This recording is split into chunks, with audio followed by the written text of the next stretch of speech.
Mumbai ground, Victor Tango Charlie Bravo Lima on 124.6, pre-flight radio check 12345 54321. How do you read? Victor Tango Charlie Bravo Lima, Mumbai ground, radio 5. How do you read? Radio 5, strength 5, Victor Tango Charlie Bravo Lima. Roger, Mumbai ground.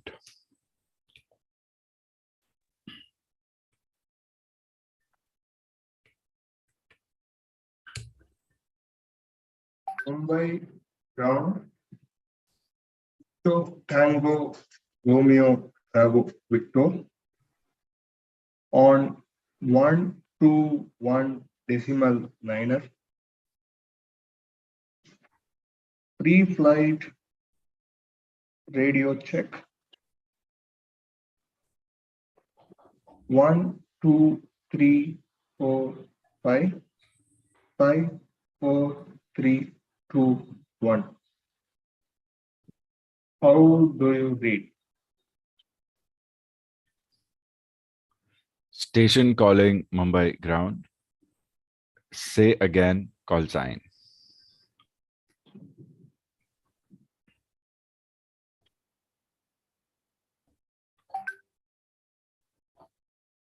I say again, call sign, Victor Tango Romeo Bravo Victor. Victor Tango Romeo Bravo Victor, Mumbai ground. Radio 5. How do you read? Read you 5, strength 5, Victor Tango Romeo Bravo Victor. Okay, Vignesh, very good. Vignesh, make sure that you try to complete the whole thing. Victor, in writing it is Victor, and in speaking it is Victah, Victor. Okay. Yeah, so with practice, you will be able to do it. Very good morning, everyone. Please do with anyone who knows how to do a readability check. Please get done with your readability check so that we all can know that you can hear me properly. So it would be a two-way thing. We would also be able to practice calls, how to speak over RT in a busy aviation environment, as well as we'll also be able to establish whether you're able to hear me properly or not. Students, whoever wants to do another readability check, please do it quickly. Mumbai ground, Victor Tango Alpha Yankee uniform, pre-flight radio check 12345 54321. How do you read? Victor Tango Alpha Yankee uniform, Mumbai ground, radio 5, primary 88908, secondary 707175. Radio check 12345 54321. How do you read? Victor Tango Alpha Yankee uniform. Victor Tango Alpha Yankee uniform, Mumbai radio, Mumbai ground, radio 5, primary 8. Okay, students, anyone else doing a readability check, quickly get done with it. Whoever is doing the check, please share the call log with me over WhatsApp. Send me a picture. Sir, your voice is coming twice. Yeah, don't worry. It will not come again.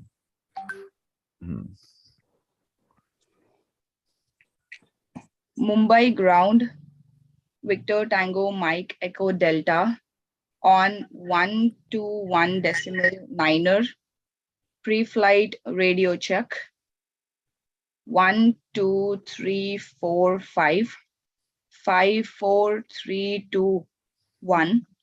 How do you read? Victor Tango Mike Echo Delta, Mumbai ground. Read you 5.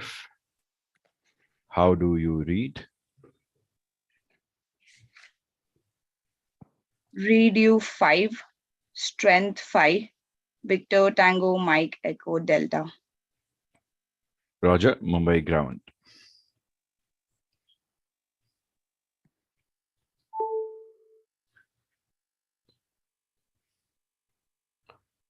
Okay, students who have done it,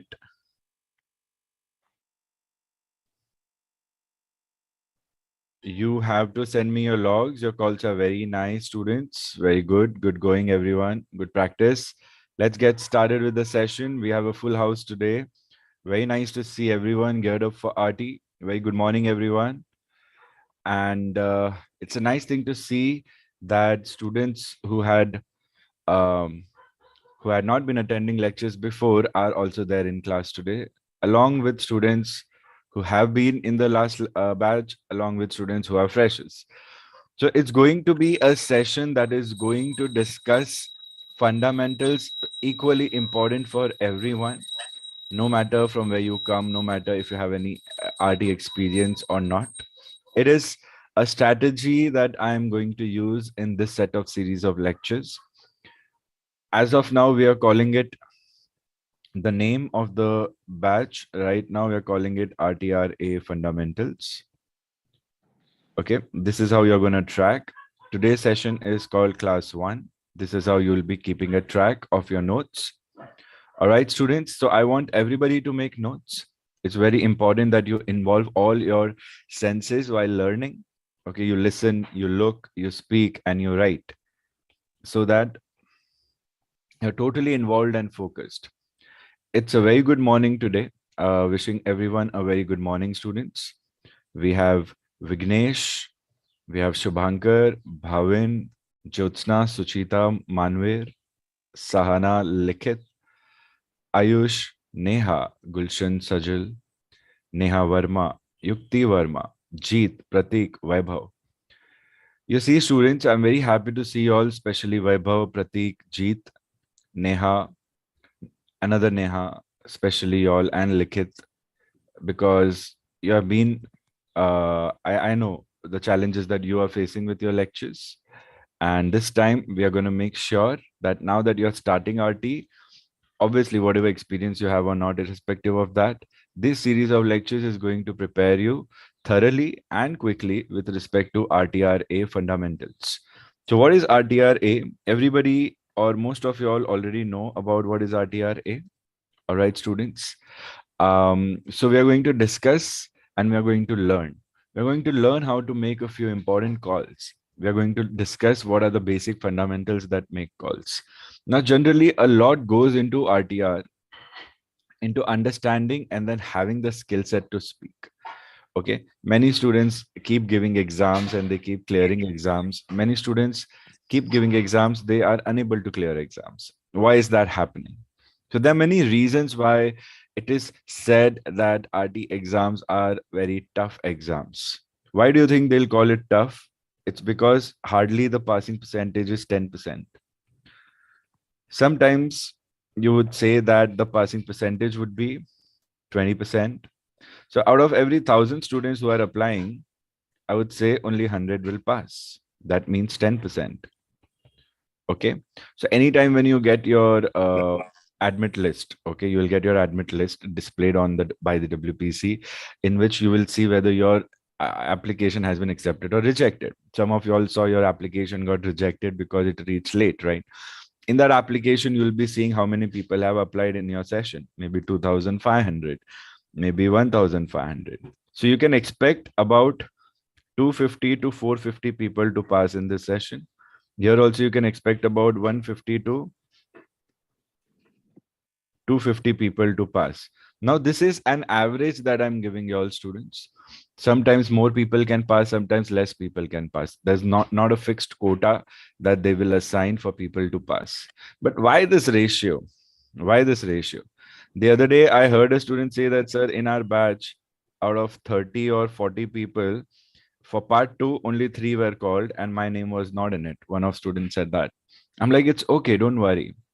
You'll practice again, you'll give the exam again and make sure in the next attempt you're going to clear. What else can you do in aviation? In aviation, when you don't clear exams, it doesn't mean you have failed. It means you have to try better and give the test again. Till the time you're proficient with something, you keep giving tests, or you keep giving exams, or keep getting trained till the time you master every aspect of whatever your training is all about. Now, what I've seen in RT in my experience, that RT is based upon only 2 things. Okay. RTR first attempt, students who have been unable to clear in first attempt, for you, it will be the second attempt. Students who are yet to give the first attempt, for you, it will be the first attempt. Some of you all, if you have already given 2 attempts and not cleared, for you, it will be the third attempt. Doesn't really matter much. When we are starting today, when we are starting now, for all of us, the next attempt would be our first attempt. Some of you all have already filled forms for the Hyderabad attempt. Whoever has done it after the lecture today, you will message that, sir, I have filled for Hyderabad. Okay, so I'll make a priority list for you, because along with your group lectures, you'll also be getting one-on-one training that will help you prepare better. Towards the end of your training session, we'll be doing one-on-one mock sessions also. Those are very good. Those will really relieve the pressure of the first time examination that you'll have. So I'll need that schedule. We have had done that with a few students. It doesn't mean that the whole burden of studies, I would say, preparation would be with me. It would be equally with me and equally be with you. So a lot of self-study goes into that. All the instructions given to you in the lecture, you have to make sure you understand. You have to make sure you ask questions. Whatever questions you want to ask, you can raise hands using reactions on the Zoom app, or you can drop in your questions as a Zoom chat. There's a function and you can send the chat to me directly. That being said, what is RTR A all about? RTR A all about is, RTR A is about, number 1, the language. Okay. And number 2, the intentions. Now you might be thinking, okay, what is this? Language, intentions? So when you learn RT, you come across situations like this. Let's say I give you a situation. Okay. You are at Mumbai. Okay. We start with Mumbai because Mumbai to Delhi is the most busiest route in India. And I would say that it's one of the most easiest tracks to practice. Okay. You will be checking and you will be getting a lot of charts to practice. Most of you all already know what charts are all about. Why Mumbai? Because Mumbai anyway is in the center of the West Coast. And from Mumbai, if you start learning towards the north, you can explore the entire northern region. Then when you go to Kolkata, you can explore the entire eastern region. When you go to south, you can explore the entire southern region. So that actually helps you, develop a lot. But it doesn't mean that you'll only practice with Mumbai. You can practice with any station. So let's start with Mumbai. You're at Mumbai and your TOD. TOD means time of departure. And your time of departure is 1300. What is 1300? Time in aviation, okay, is in 24-hour format. So 12 a.m. midnight of any day in a 24-hour format is written as like this. So this is the first thing that you learn when you learn RT, radio telephony. Radio telephony is not just about radio telephony. Radio telephony is the language of civil aviation. Do you understand? It is the language in which you have to speak and communicate. When you learn radio telephony, you not only learn about how to speak with ATC, okay? you not only learn about the intentions and the rules of the air, you not only learn about what to do in what situation, you also learn, okay, you also learn how to decode information shared in the civil aviation industry with different stations. Now, what is this information all about? The information could be a weather report. Information could be an aeronautical information publication. Information could be a NOTAM. Information could be an AIC. Information could be a pre-flight bulletin.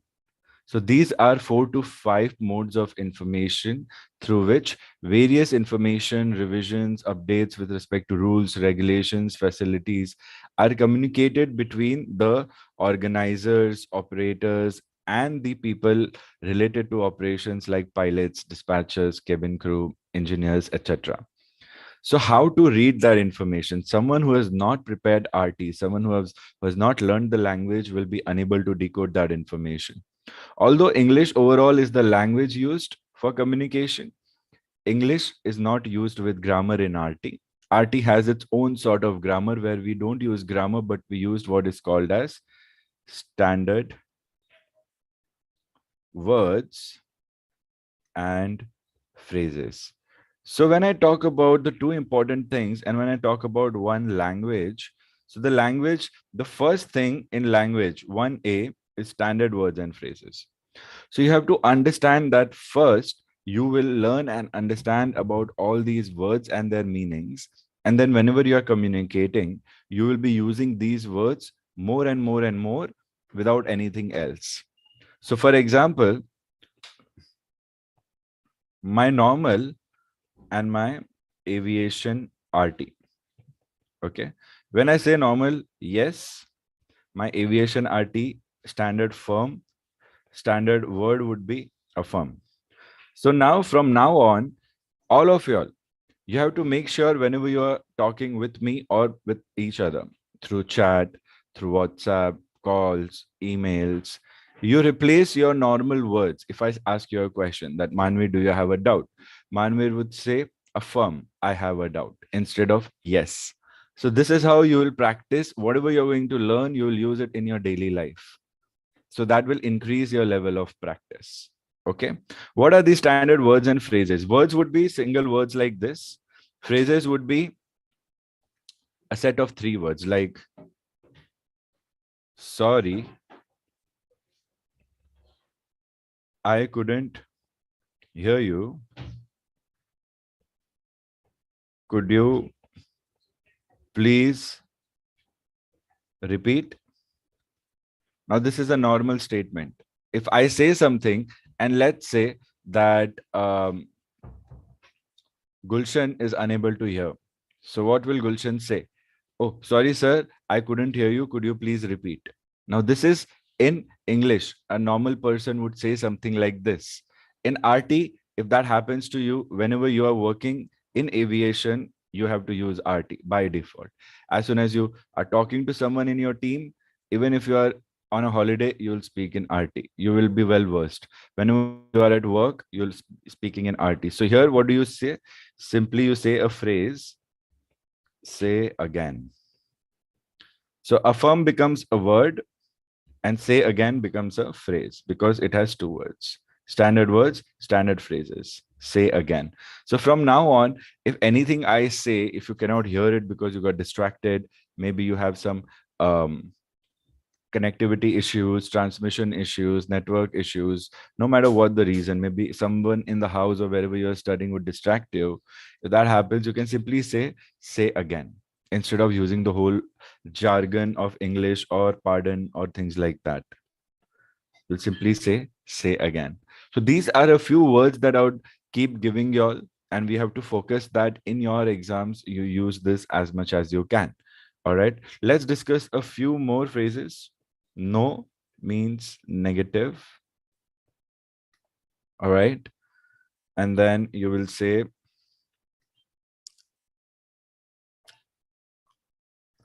I repeat for, please make a note of these, okay? Standard words and phrases.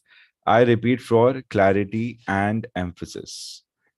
Sometimes, like if you ask me to say again, it's my duty to repeat again for clarity and emphasis on the statement. So here I will say, I say again. So if someone asks me to say again, my reply would be, I say again. So with practice, you will see how and where can you use these words. Usage of these standard words and phrases will reduce your effort to construct calls, will reduce the length of your calls. And the most important aspect of using these codes and words and phrases is to avoid common misunderstandings over radio telephony network. What are these misunderstandings, students? Now, everyone coming from a different region. Aviation has become one now. The whole world has become smaller. Pilots keep flying in from one region to another region. Someone from Nigeria or someone from Scotland would be anytime coming in India, and someone from India would be going into Jakarta or Singapore.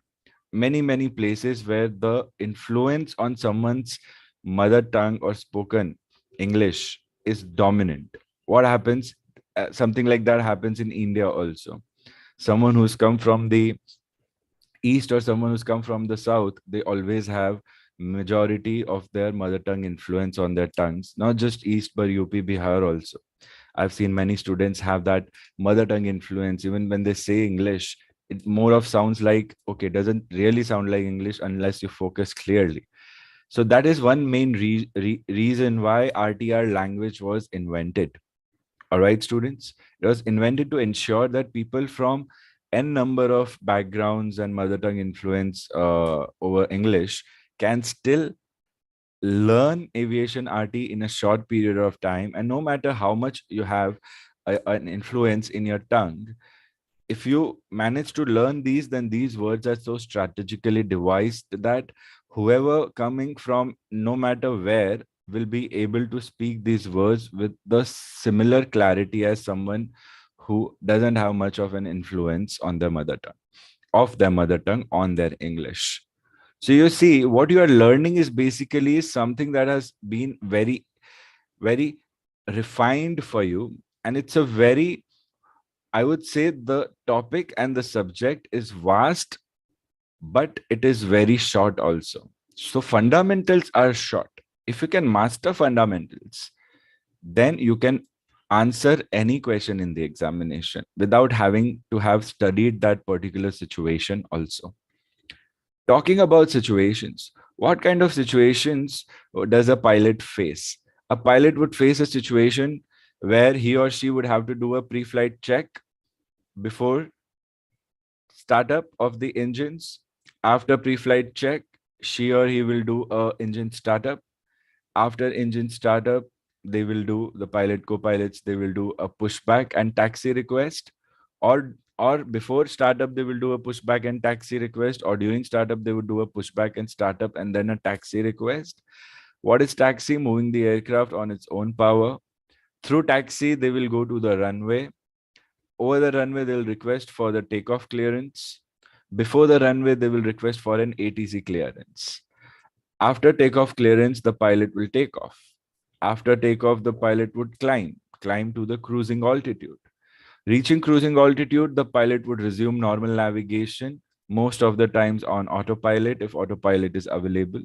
For the job that you're seeking to get, it makes more sense that autopilot would be handy because you'll be flying a commercial jetliner, and those jetliners, once reaching the cruising altitude, pilots would automatically set the aircraft on autopilot and relax.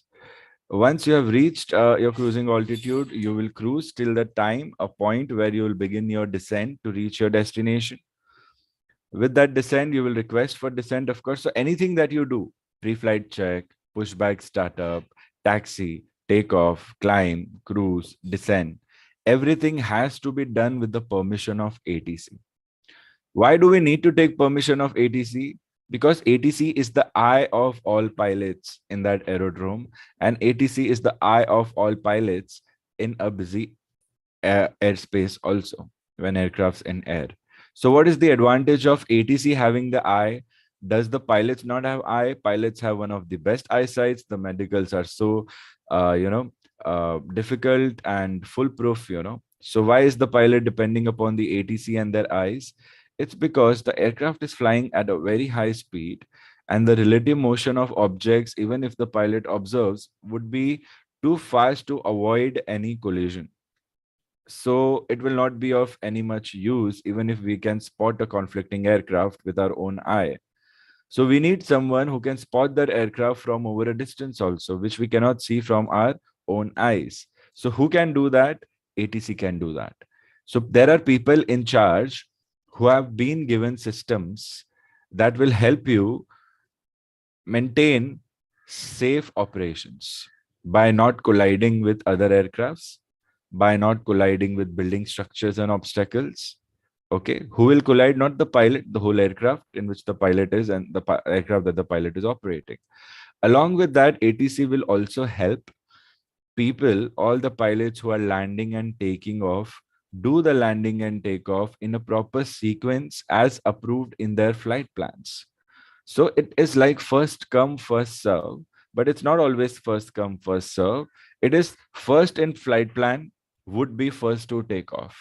So your time of departure that you see, this is something that will determine which aircraft will get departure first, which aircraft will get departure next, which aircraft will get arrival first, which aircraft will get arrival next. So ATC will not only help us keep our aircraft safe, ATC will also help us with the flow of traffic, a smooth flow of traffic without any dispute. If ATC wasn't there, then pilots would be in a tussle all the time saying first I'll land or first I'll land, because everybody wants to save fuel, everybody wants to save time, and everybody wants to please their passengers by making them reach sooner than the required time, so that people are left with extra time. People who travel, people, they like extra time on their hands. So pilots, especially VIPs and owners and CEOs of MNCs, mainly those people have charter planes, but politicians, they sometimes prefer to travel with public planes. That's when the priority comes into picture. So you also have to look at a lot of things, not just the language, but it is easy to understand all of this. So RT is something that will teach you everything about your future career, that what will be your responsibility as a pilot from zero, from the time you reach the airport till the time you come out of the airport. So you learn everything in between. Now it is something that the situations that you're going to practice, like let's say you'll be given a situation that for now I give you an option, a question, right? You are at Mumbai, time of departure 1300, and ready for startup. This is the situation. You are at Mumbai, time of departure 1300, you are ready for startup. Okay, what is 1300? Let's come back to the time. 12 a.m. is midnight, so 0100 means 1 a.m. Okay, 0200 means 2 a.m. so on. I have 1300. 1300 will mean 1 p.m. Okay, so this is how we write time. So our time of departure is 1300 hours. So we'll assume that our startup call would be somewhere at 130 or before. So your time of departure generally doesn't mean your takeoff time. Time of departure would mean when you are moving the aircraft from its parked position for startup and pushback. That is time of departure for you. Okay, so ready for startup. So you are at Mumbai, time of departure 1300, ready for startup. So this is one of the situations that the pilot is going to get. Now there are two things, okay, normal and RT. Okay, let's say your call sign. Now what is a call sign? Call sign is your identity. How you all saw a couple of students took a radio call and they called me using Mumbai ground. So my name became Mumbai ground and they use the respective call signs. Many of you all have already been assigned your call signs. Some of you all don't have your call signs. I'll be assigning your call signs. Your call sign is your identity in every call that you speak. Now, what is a call? Whenever you're talking on this radio frequency, it becomes a call. Okay. Like we say, right? Okay, Ayush, please give me a call. Even when we are using mobile phones or telephones, we say call because we are still using radio frequencies. A call sign means that you are signing the call that you're speaking with your identification. So let's say, what is your call sign? Let's say your call sign is a national carrier, Air India 146. So AI is the code for Air India. I'll be giving I think most of you all already have a list of this, but for freshers and all, you'll be getting everything. You'll be getting a list of all airlines and all codes. So AI stands for Air India. So I call it Air India, but I write it AI. So this is how RT works. You speak the big words, but you write it in short codes and abbreviations. So you'll call it Air India 146. So your call is Air India 146. You are at Mumbai. How many ATCs are there at Mumbai? I'll show you charts. When you look at charts, you will see Mumbai will have these many ATCs. Mumbai ground, Mumbai tower, Mumbai approach, Mumbai control. Then Mumbai radio will also be there. Below radio, right? HF, it is on HF frequency, while all others are VHF frequencies. Okay, so now you also know that, okay, ground tower approach control is on VHF, radio is on HF. Now, students who don't know what is VHF, HF, you need not worry about it. Eventually, you will learn. These are two frequency bands. Plus, we have delivery also. In your RT exams, you don't use delivery, but delivery also helps you with a little bit of information between ground and tower. So the duties of delivery, if you're wondering what Mumbai delivery would do, delivery would deal with duties similar to ground or tower whenever available. But this I'll put an asterisk because this is not used in your RT exams. But in real aviation environment, delivery is also there. Okay. And then last you have DATIS. Digital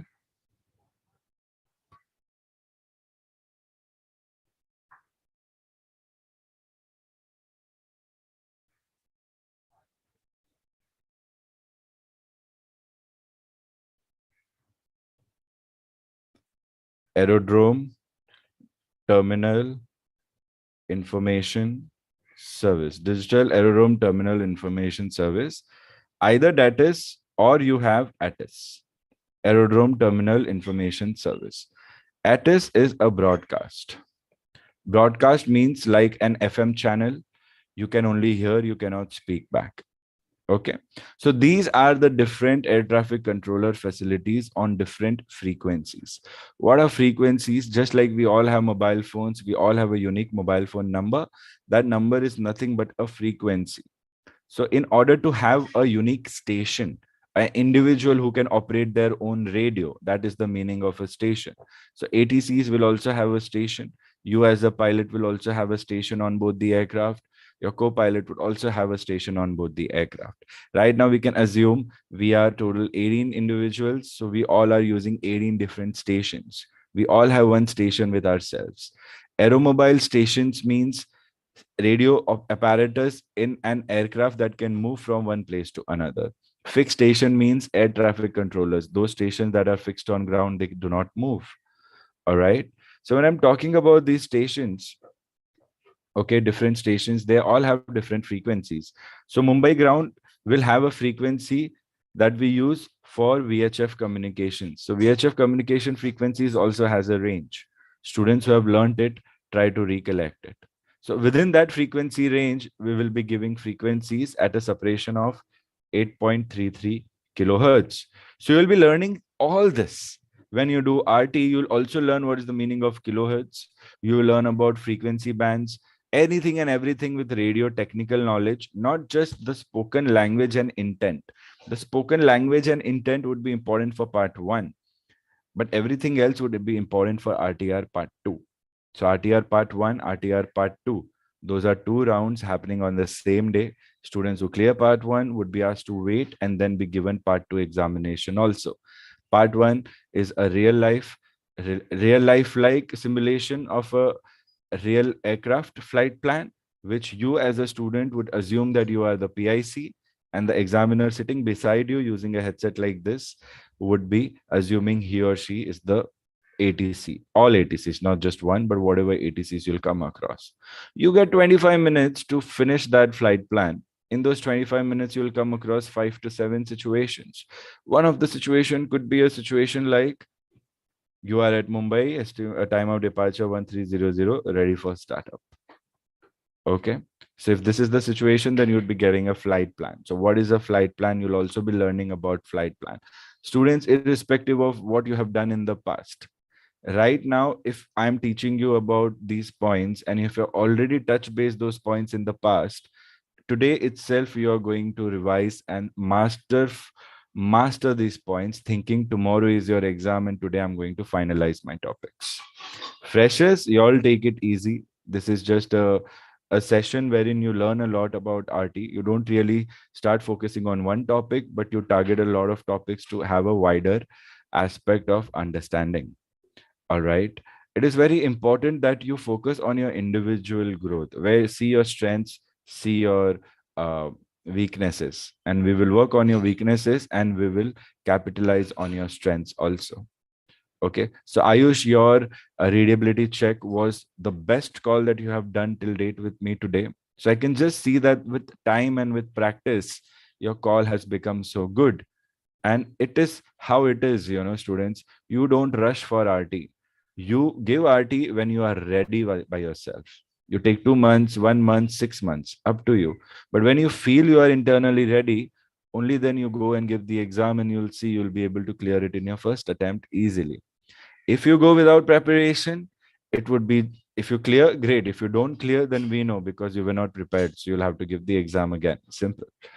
All right. So now that you all have time, make sure that your preparation is done well before the exams so that you are not under pressure. And in case of situations where we are unable to sit for sessions due to reasons, still we are ready. If we are ready quite before the exams. So that would be your job to individually be ready and keep me in the loop along with whatever I am doing. All right. So make sure. So let's discuss this situation now and see what you are supposed to do. So a normal call in this situation, now the first ATC that I'll be calling for calls like startup, pushback, taxi would be this ATC in all airports. Just the name of the airport will change. If I'm at Delhi, the name of the airport will change to Delhi ground. If I'm at Kolkata, name of the airport will change to Kolkata. Name of the ATC will change to Kolkata ground, provided ground exists. How do we know ground exists or not? We'll have to look on the ATS charts. So we'll be seeing ATS charts also after we do this call. So what are you supposed to do in RT in this situation? You are at Mumbai, time of departure 1300, ready for startup. A normal call would be that, hey, Mumbai ground, are you there? This is Air India 146. This is a normal thing. First thing, hey Delhi, hey Mumbai ground, are you there? This is Air India 146. Now, obviously, we'll not talk like this in aviation. So how do we talk in aviation? We say Mumbai ground. SMC is a abbreviation for ground, having a full form, surface movement control. We'll do that again. You will say Mumbai ground, Air India 146. That's it. So this thing is called raising the station. A very important, and the first call that you are learning and mastering today is called raising the station. How do you raise the station? Why do you raise the station? When do you raise the station? Let's say that I want to speak to Jeet. Okay. But Jeet doesn't have my phone number. And I have a landline. I don't have a caller ID also. Jeet also doesn't have a caller ID, has a landline. So Jeet has no way of knowing who is calling Jeet unless Jeet talks to me and I tell Jeet that, okay, I am who I am. Okay. Aviation RT is just like that. We don't have caller IDs. We don't have digital displays to see who is calling us. So the only way to know who is calling us over a radio on a particular frequency is to listen to the call sign of the person calling carefully. So if Jeet says that, if I tell Jeet that Victor Tango Mike November Foxtrot, now that is the call sign for Jeet. If I say Victor Tango Mike November Foxtrot, this is Invictus Aviation or this is Mumbai Ground. Then Jeet knows, okay, Mumbai Ground wants to talk to Jeet. So that is called raising the station. You're knocking on someone's door. So when I'm calling Jeet or when I'm going to Jeet's place, I'll ring the doorbell and Jeet would be like through intercom or something, who's this?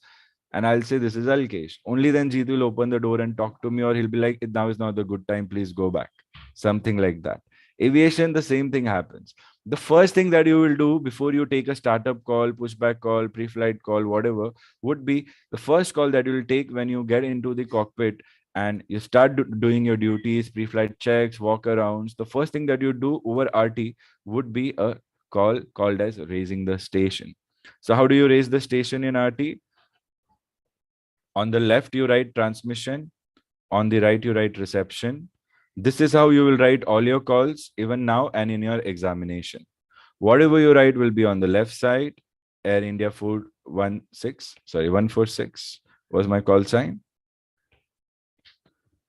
Air India 146. So I'll write it here so that I don't forget it. Now my call would be like this. First, I'll raise the station. Mumbai Ground, Air India 146. I have to speak and I have to write.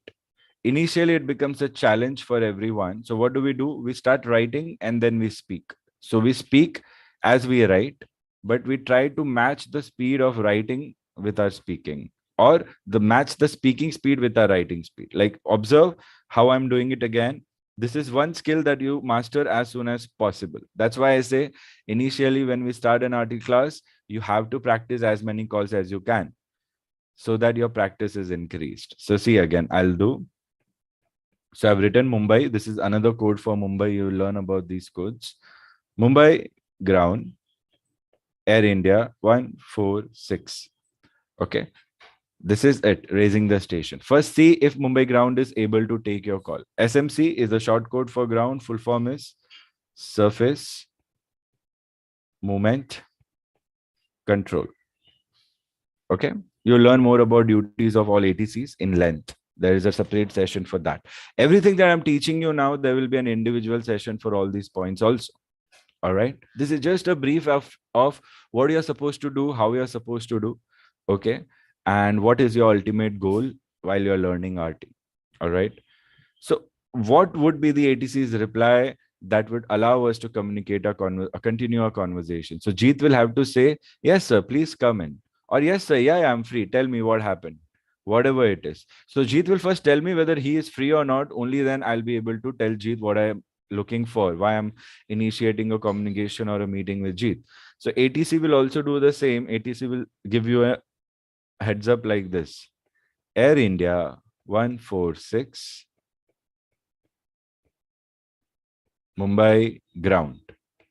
If ATC replies like this, it means the ATC has asked you to go ahead.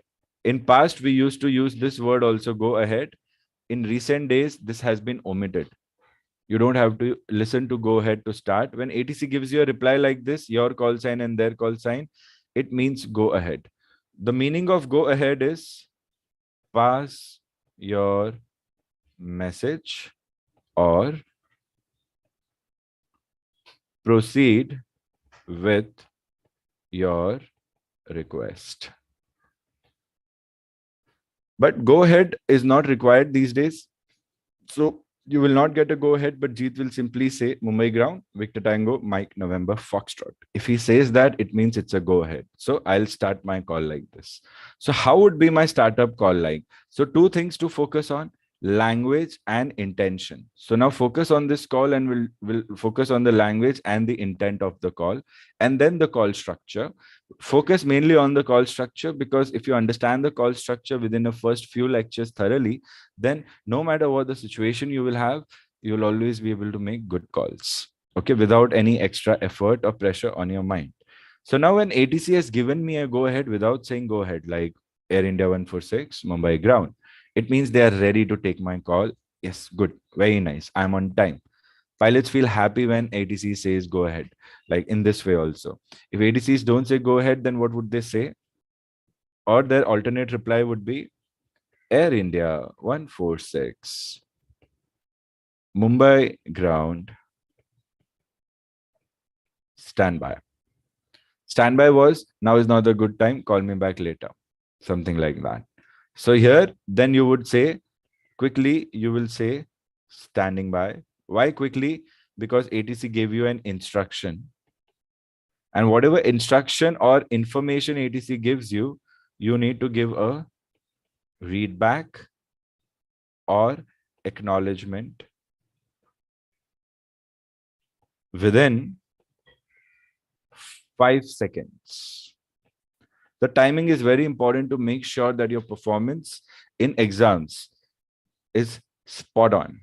So you cannot take more than 5 seconds to reply to ATC. So if ATC says report flight level, then you will quickly say flight level 230 and then Air India 146 quickly. So you have to respond within 5 seconds.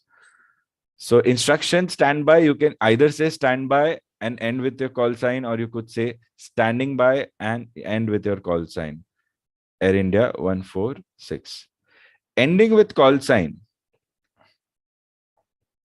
What do you end with call sign, students? You end with call sign all your replies to ATC. It is the most important element, a most important fundamental in all your calls. Okay, so whenever you're replying, make sure you end with your call sign. So let's say I'm talking to Yukti and I say, Yukti, are you understanding? So Yukti will say, somewhat I'm understanding within 5 seconds. So the same rule will apply in class also. So within 5 seconds, you will reply. You can use RT if you know, or else you can try to use RT or mix of normal English and RT, or just normal English is also fine. But Yukti will say that, yeah, I have understood. And then she will use her call sign. Okay. So if Vaibhav, I'm talking to Vaibhav, are you well revised? So Vaibhav will say, no, sir, I'm not well revised yet, but I'll finish in 2 days. Victor Tango, Victor Alpha, India. Like that. So whatever your replies are, you have to practice to end with your call sign. Why do we end with our call sign? Now, you know, if you write an application, if you get an approval letter, admission letter, whatever, in the end, whoever is the writer or the author of that letter or the authority will sign it, right, in the end. So that's why we call it call sign, because you use it at the end of your calls to determine who is the person in charge of this information or of this operation or this report, whatever you're given verbally. So your words in RT environment matter a lot. These words could be reports also. These words could be important instructions also. These words could be your intentions also, depending upon various aspects. Okay. So now continuing the situation, I have raised the station. Go ahead was silent. It was not spoken, but it is still existing in theory. It means I have been given a go ahead. So the standby was just an alternate thing. Now we will not assume standby. We'll assume that we have been given a go ahead. So we'll continue from here. Air India 146 Mumbai ground. It means go ahead. So we'll continue from here. Whatever you say in exam, you have to write it. Everything that you say, you have to write it. That is your answer sheet. Although it's an examination where you have to give verbal calls, you have to write everything. Okay. So students, Jeet, Sajal and Jeet, and yeah, mainly Sajal and Jeet. Questions, as many as you have to discuss live in class. Okay. As many questions and discussions. Others also feel free to discuss. but Jeet and Sajal more actively and with more focus. For you, a few days of preparation are enough. You don't have to attend all lectures and all classes. Unless you want to, simple. You're always welcome to join. But for you, these 2 sessions would be enough. And then individual one-on sessions would be enough. If I feel a group lecture is important for you, or if you feel you can easily attend it, no problem. But for you, fundamentals one revision is important that you will do initially with me. Afterwards, individual attention only, discuss doubts and get done with it. Okay. Don't delay it much. You don't have to struggle again for 2 months, 1 month. You're very close to doing it. Just we'll work on whatever strengths and weaknesses we have. So here I will say Mumbai ground, Air India 146.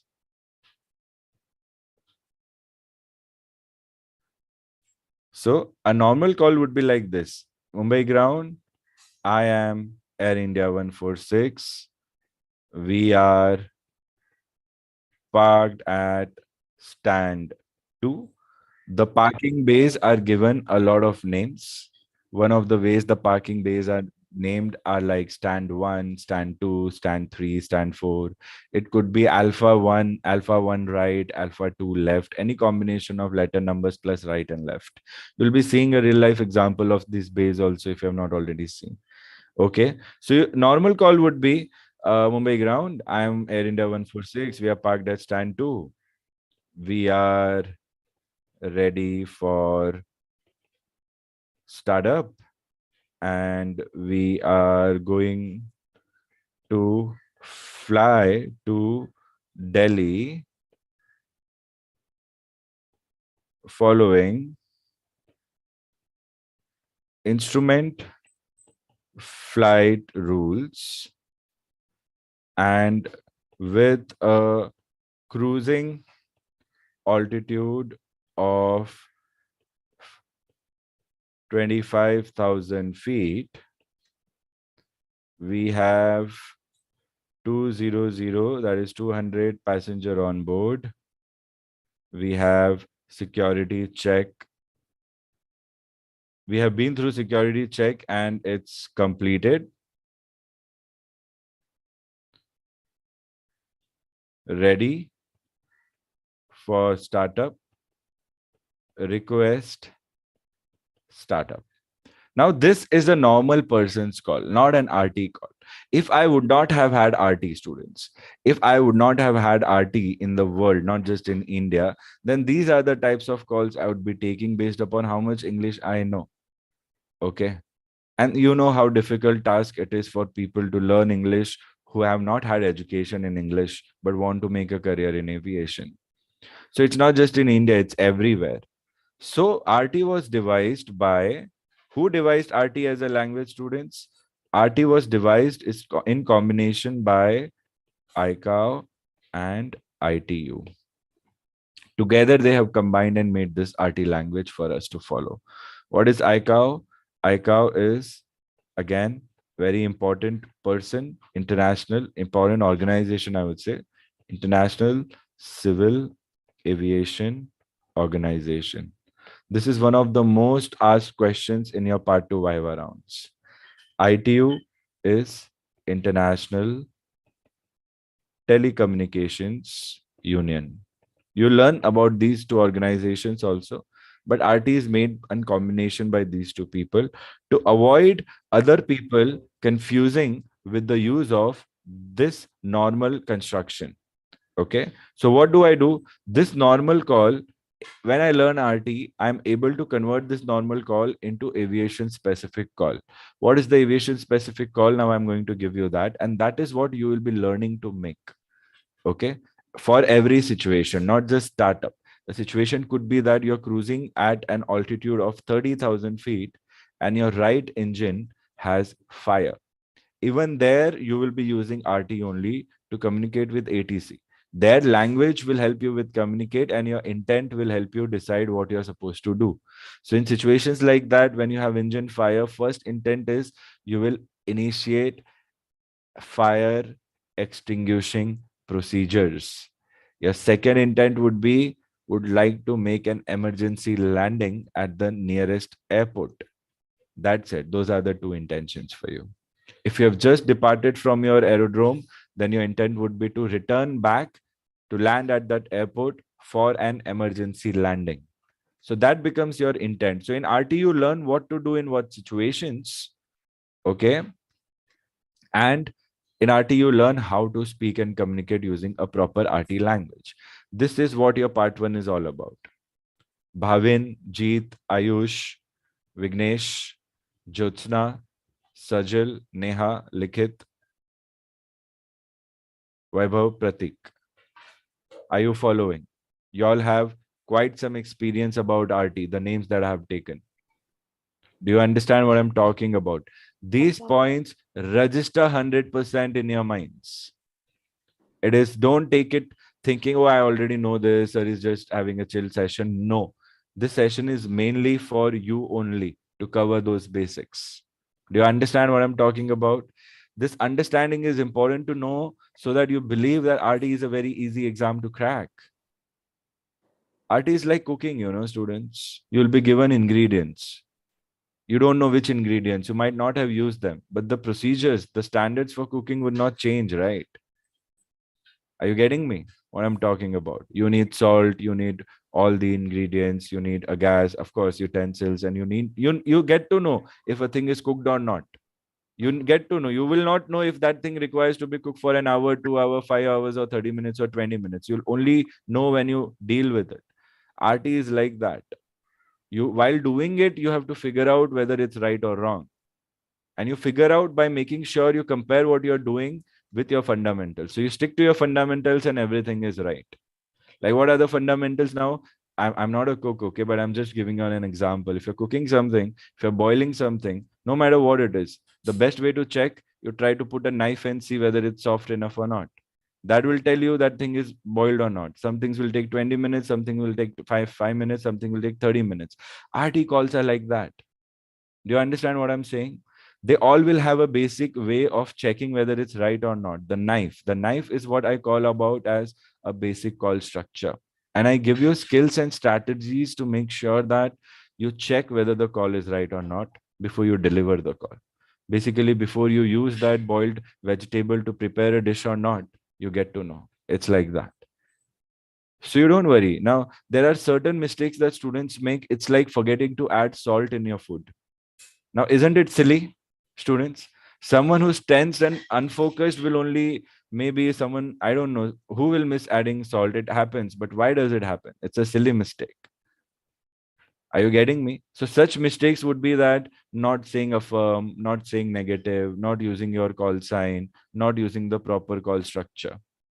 If you work on these basic things, then no matter what situation is given to you, you'll be able to take a good call. Basically, you'll be able to prepare and serve an edible dish to anyone. And that is what RT is all about. It doesn't have to be the best dish in the world. It doesn't have to be the best call in the world. It has to be a correct call or as correct as it can be. Students, if you're understanding what I'm saying, it's been 1 hour that I've been nonstop speaking. Now we'll take a pause before we continue this call in RT, and I'm going to take a feedback from everyone.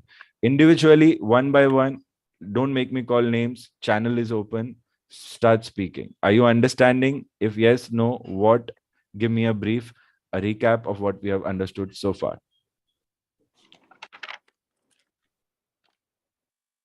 Please go ahead, students.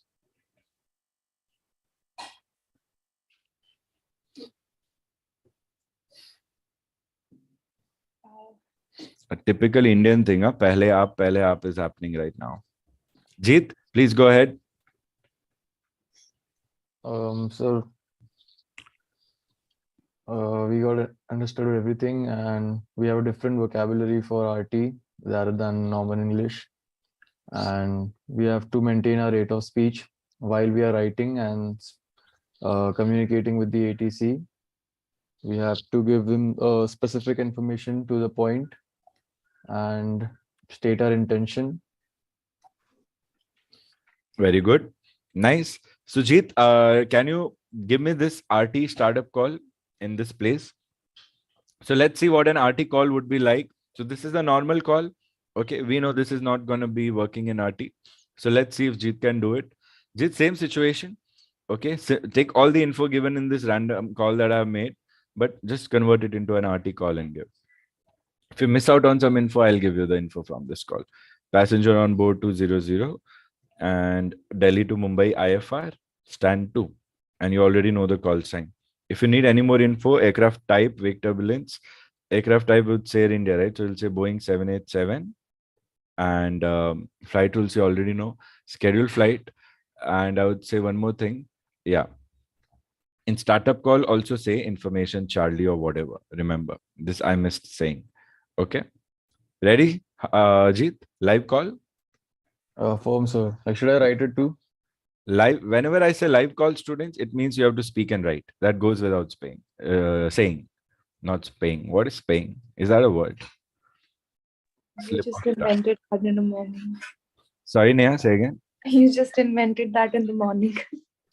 I Morning invented word. that in the morning words. Yeah, spaying. I like inventing words. Should have meanings though. It has spaying means speaking with a spray paint. Spaying. I don't know. I've just invented it. Yeah. Chalo, Jeet, go ahead. Start it. Quick. Everybody focus. See how Jeet is doing. Jeet has had some practice making calls. So for beginners and freshers, you have to see how he is doing. It'll be a good learning experience for you also. Okay. Come on, Jeet, quick. So Jeet is basically thinking and preparing his call in his mind. So he's been taught to do that. Okay. Very nice to see that, Jeet. Whenever you're ready, take the call. Don't delay it. Live call though. So Jeet is checking because it's a public performance. He doesn't want to make a bad call. Plus Jeet is like, okay, sir, he's expecting and he's surprised. So he's making sure he doesn't go wrong. So he's taking his time. See, I can say that about him right now. Come on, Jeet, don't delay. Go with the flow. Mumbai control. Oh, But sorry, write wait. also, please. Write. You're not writing. Mumbai ground. Air India 146 on stand 2. Information Charlie. Security check complete. Passenger on board 200. IFR Mumbai to Delhi. Request startup. Jeet, send me a picture of your call. Very good call, Jeet. Bhavin, why don't you give me your startup call for the same situation? Live call. Jeet, send me a picture of your Roger. call.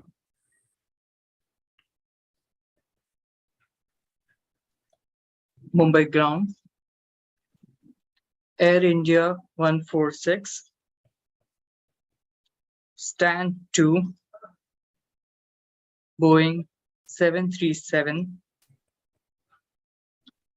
IFR Mumbai to Delhi. Passenger on board 200. Security check completed. Information Charlie. Request startup. Very good, Bhavin. Very nice. Send me a picture of your call. Jyotsna, why don't you give me a same situation startup call, your original call, okay? Okay, sir. Mumbai ground. Air India 146 stand 2 IFR passenger on board 200 information Charlie Mumbai to Delhi security check clear request startup. Very good. Sajal, why don't you give a shot? Jyotsna, send me a picture of your call. Mumbai Brown, Air India 146, stand 2, Boeing 787 Heavy, IFR Mumbai to Delhi, passengers on board 200, information Bravo, security check cleared, request startup. Very good, Sajal. Very nice. Send me a picture of your call. See, students, 4 different students, 4 different calls, all sound similar. That's the observation that I want you all to have. Same situation, but 4 different RT calls, they all sound alike, but there is a difference in them. This is how your calls are supposed to be. You don't have to follow the same call that I give you in class for any situation. You don't have to ratify things verbatim. You are flexible to take your own calls as long as you follow the basic fundamentals. And I think all these 4 calls are excellent calls. Jeet, Bhavin, Ayush, Jyotsna, very good. A very perfect startup call. I won't say anyone is right or anyone is wrong. It's very right. The way you have said it, it's very right. Although students, I want to show you all that now that I want to give you an ideal call for the startup, how would it be with respect to the same situation? So I'm going to read the same call again. So Mumbai ground, so they gave me a go ahead, right? So Mumbai ground, I am Air India 146. We are parked at stand 2. We are ready for startup. We are going to fly to Delhi, follow instrument flight rules, and we are cruising at an altitude of 25,000 feet. We have 200 passengers on board for whom we have cleared the security check. We are ready for startup. Request startup. We are flying Boeing 787. Information Charlie. Okay. So this information, even though I gave in an informal way, my way of saying was very much related to how pilots talk.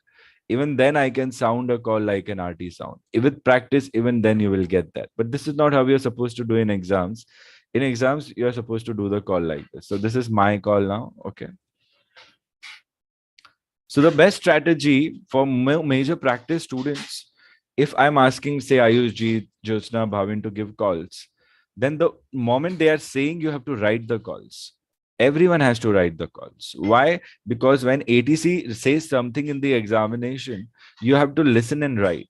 So that listening and writing practice you can do now only when any student is taking a call. When I am taking a call, you have to copy paste it in real time, like how I was doing it in real time. Students, you all observed, I was listening and writing, listening and writing, listening and writing. Everybody has to do that. If you have not done it, start doing it from now on. If I'm giving this call, write it live with me. Got it, students? And remember, whatever I'm writing on the left is what you will transmit as a pilot. So in the examination is basically a simulation without a simulator. It is a simulation of an flight without a simulator. Similar level of examination you will be giving as a type-rated pilot aspirant applying for a type-rated job vacancy. That test is called as a sim check. When you have cleared all the rounds of your interviews, the last round is a sim check round. They will be giving you 3 chances. Every chance will give you 1 flight plan. In that flight plan, you will be simulated flying at a certain altitude, and you will be given an emergency, maybe single engine failure, dual engine failure, alternate failure, APU failure, battery failure, God knows what emergency they'll give you. And then you will be required to safely land the aircraft. Communications also, flying also. So that becomes a realistic situation, realistic simulation. That simulation would be your test. If you clear that simulation, you will be getting a job as a trainee co-pilot, of course, in the airline. That's how it would be.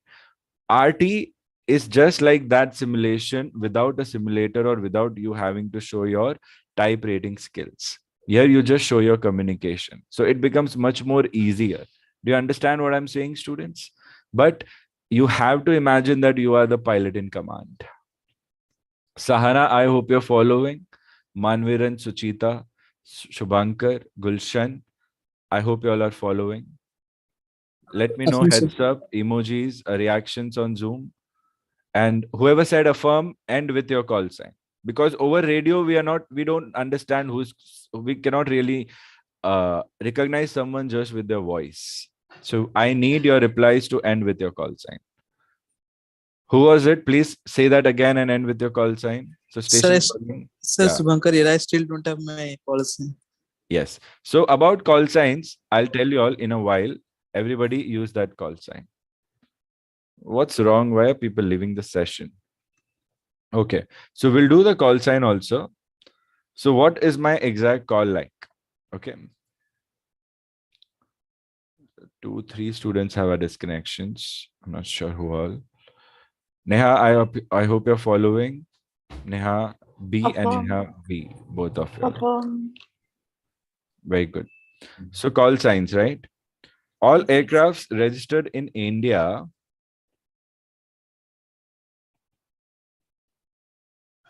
they have a registration mark. Okay. The registration mark is just like a vehicle registration number. The first 2 letters are VT and the last 3 letters are any default set of 3 letters, which will be unique to a particular aircraft. So V is Victor. We write it as Victor, like we will write as a V only. It's written as Victor and it is spoken as Victor. We'll be doing a practice of this also. So Vignesh, I was talking about this. It's not Victor, it's Victor. Okay. It's a little bit of influence there in your speech. With practice, will improve it. So students like Shubhankar, your call sign, you can use any 3 letters. That are your initials. You can use SH, U also. This is available still. So that could be your call sign. Similarly, rename yourself, everyone. Manvir, assign a call sign. Suchita, assign a call sign. Neha Verma, assign a call sign. Gulshan, assign a call sign.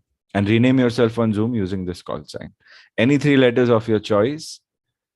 Neha, you will not get any H because that is taken by other Neha. So you'll have to change because we cannot have 2 call signs for 2 different students.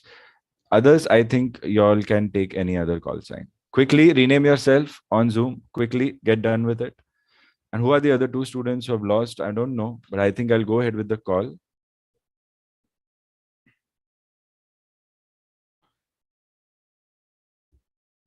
Jeet, don't think it's waste of time, okay? This information that I'm sharing, register, affirm, and ask doubts.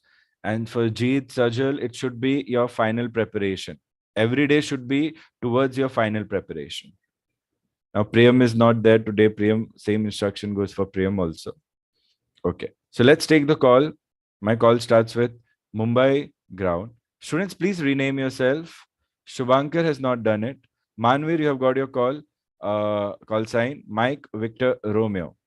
Say it again. Victor Tango Mike Victor Romeo. Manvir, give me a read back.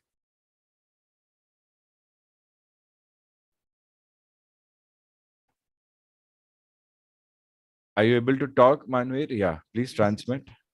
Mike Victor, Victor Tango, Mike Victor Romeo. Very good. Victor Tango, Mike, Victor Romeo. Suchita, I think your call sign is Sierra, Sierra, Mike. Please give a read back. Victor Tango, Sierra, Sierra, Mike. Victor Tango, Sierra, Sierra, Mike. Very good. I think Shubhankar has got Victor Tango, Sierra, Bravo, Romeo. Shubhankar, give me a read back. Victor Tango, Sierra Bravo Romeo. Victor Tango, Sierra, Bravo, Romeo. Speak it clearly. Every letter clearly. Say again. Victor Tango, Sierra Bravo Romeo. Romeo. And the last letter also clearly. Romeo. Very good. Gulshan and Neha. Call sign. So Gulshan, rename on Zoom. Rename yourself on Zoom. Go on participants. There are 3 dots near your name. Click on that and rename yourself. Yeah, Neha, are you facing challenge in renaming yourself? I did it. Victor Tango Neo Echo Alpha. Not Neo, it's November. Okay. Say again, Victor Tango. Victor Tango November Echo Alpha. November Echo Alpha. Very good. Yeah, it's available. I have renamed you. Okay. Victor Tango November Echo Alpha. Say again, Neha. Victor Tango November Echo Alpha. Very good. And Gulshan, yours is Victor Tango Golf Sierra November. Victor Tango Golf Sierra November. Very good. Victor Tango Golf Sierra November. Say once more. Victor Tango Golf Sierra November. Okay, good.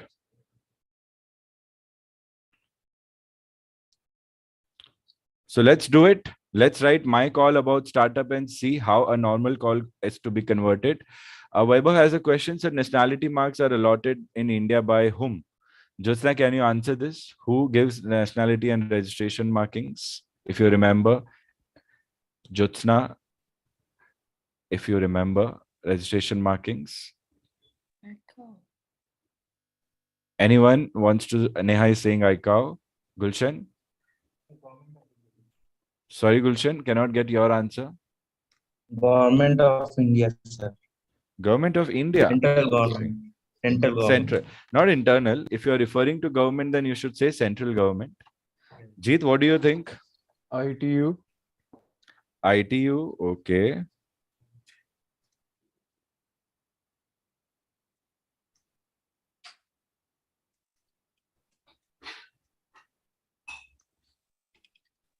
Any more suggestions? Neha B is saying DGCA. Manvir is asking, is Roger and Romeo same? No. Roger means I have received and understood your message. It means okay. It doesn't mean yes or no. Romeo means R. Romeo is the phonetic for R. R for rabbit. So they are not the same, Manvir. Sahana is saying iCAO issues registration markings. Vaibhav is asking, what are the letters allotted? Letters for what, Vaibhav? Letters, yeah, there could be any set of letters, 3 letters. There are only a few combinations that are not to be used, like PAN, SOS, and those letters. Other than that, you can use any. Vignesh is saying Ministry of Civil Aviation. Okay, very nice. So you all cannot be right, unfortunately, at the moment. But some of you all are right. Bhavin, what are your answers? Jyotsna, any update? Jyotsna gave me the answer, of course. Manvir, any guesses? Can you repeat the question? Of course, I can. Neha, please relay my question to Manvir. So who gives the Neha, registration? Neha, not you. Wait, I'll do something. Victor Tango November Echo Hotel. Victor Tango November Echo Alpha, standby. Victor Tango November Echo Hotel, relay the message to Manvir. Everyone observe how she is relaying.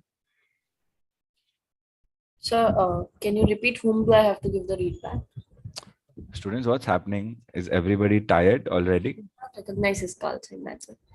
Victor Tango, Mike, Victor Romeo, no problem. Thanks for clarifying. Relaying on behalf of Mumbai ground. Victor Tango November Echo Hotel. Who gives the registration markings in India? Okay, but you forgot to take his call sign, Neha. Do the call again and write it. Victor Tango, Mike Victor Romeo, relaying on behalf of Mumbai ground. Victor Tango November Echo Hotel. Who gives the registration markings in India?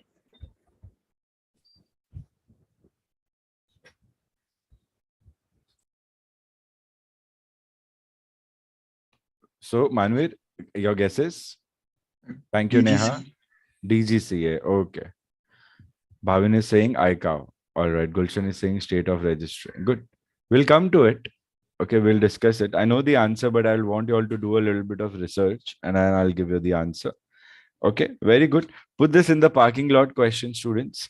What is parking lot in your notebooks? The last page of your notebook is called parking lot. Please give it a title, parking lot, if you have not already done it. For every subject, you have to do it. Write today's date, 14/9, class 1, and write that out. Registration markings issued by. Okay, this is a very tricky question. Everyone is involved. ICAO is also involved. ITU is also involved. State of registry is also involved. So depending upon the language of the question, you have to choose the correct answer. That's why all of you all are giving me all the three answers. Whoever is giving me the fourth answer, you're a little very far away from the correct answer. But somewhere your logical thinking is also right. So no problem there. Put it in the parking lot. And after every lecture, you also have to send me a picture of your parking lots. This is something that Bhavin, Jeet, Sajal, you have not done much. Sajal, you have been doing it much, but Jeet, you have not done that much in the past. But I would suggest that you all do it. Ayush, you also. You've been sharing your doubts, no problem with that. But make sure after every lecture, you will send me your doubts also. So, okay, that is done. Call signs are done.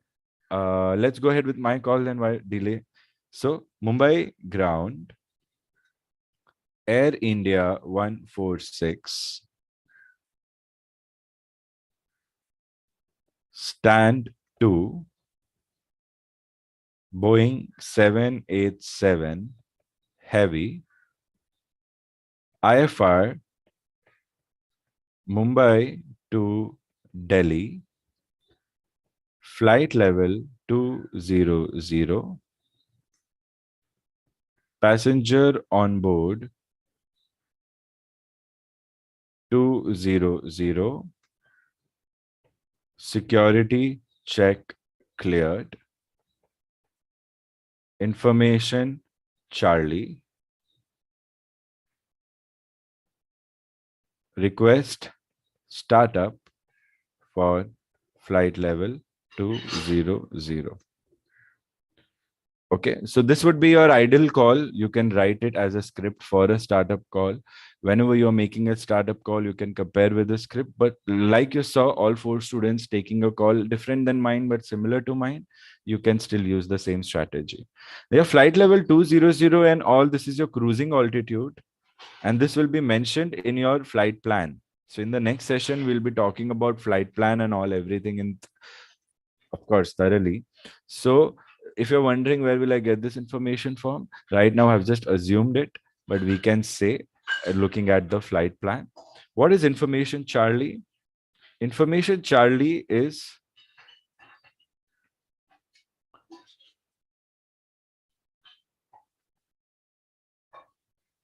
aerodrome weather info from ATIS or DATIS. Okay. Every set of information would be given a code that will represent your current weather. The weather would be related to how high are your clouds, how far can you see on the runway, visibility, what are the winds, what are the pressure settings, etc., etc. You'll be given an example of this. So right now, if the rain is heavy and the visibility is low, then the information might be coded as information Charlie. You simply tune into that frequency using your VHF systems and you can hear that call. Okay. If some of you all from the past classes remember, Neha had made us hear that call, right, Neha? Neha, try if you can do that again once more. November Echo Hotel, not November Echo Alpha for now, November Echo Hotel. This is her job. Neha, can you do that again? Affirm, sir, I'm trying. Yeah, so let's take a look at how the DATIS call would be. Anybody wants this number? This is a telephone number that helps pilots get the Delhi ATIS information over telephone also. Please go ahead, Neha, try to put it. November Echo Hotel. Affirm, sir. November Echo Alpha, do you have access to this number? November Echo Alpha negative. No, first negative, Negative. then Victor Tango, November Tango. Echo Alpha. Very nice. Good practice. So now, whatever information we'll get from Neha, November Echo Hotel, that information will have a code in the beginning and the end of the call. If the weather information changes to something else, of course, the weather will keep changing. If information changes, then the alphabetically arranged ascending order of the letter will be used to code the information. So after information Charlie, that is C, will come information Delta, that is D. Okay, Neha, if you're taking time, then Bhavin is ready. Are you ready to transmit? Negative contact with Delhi DATIS. Okay, and with your call sign, Neha. Negative contact with Delhi British, Victor Tango, November Echo Hotel. Okay, Bhavin, go ahead.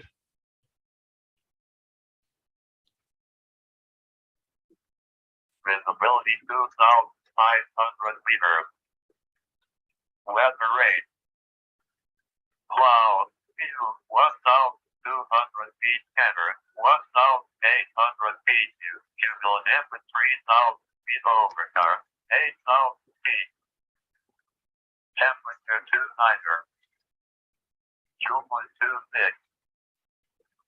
QNH 1007. QFE 1006.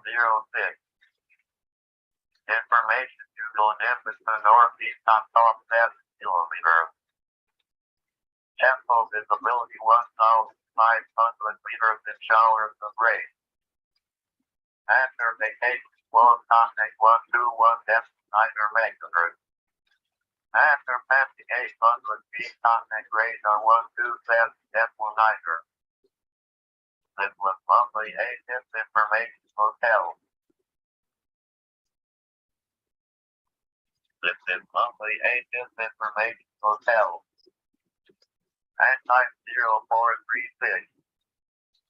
Bhavin, stop transmitting. Thank you so much.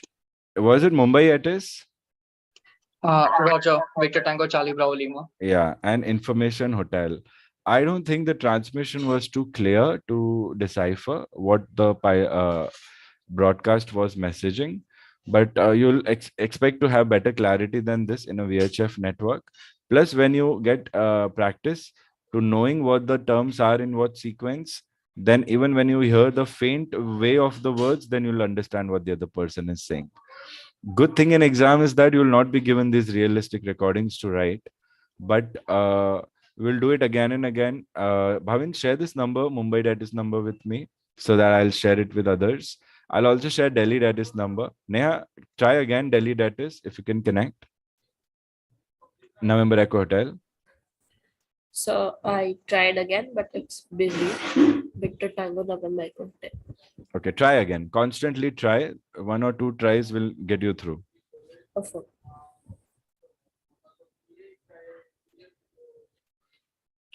So right now the information code, the whatever QNH, QFE, I could hear temperature also. Temperature was 2 9 is said as 9 in aviation.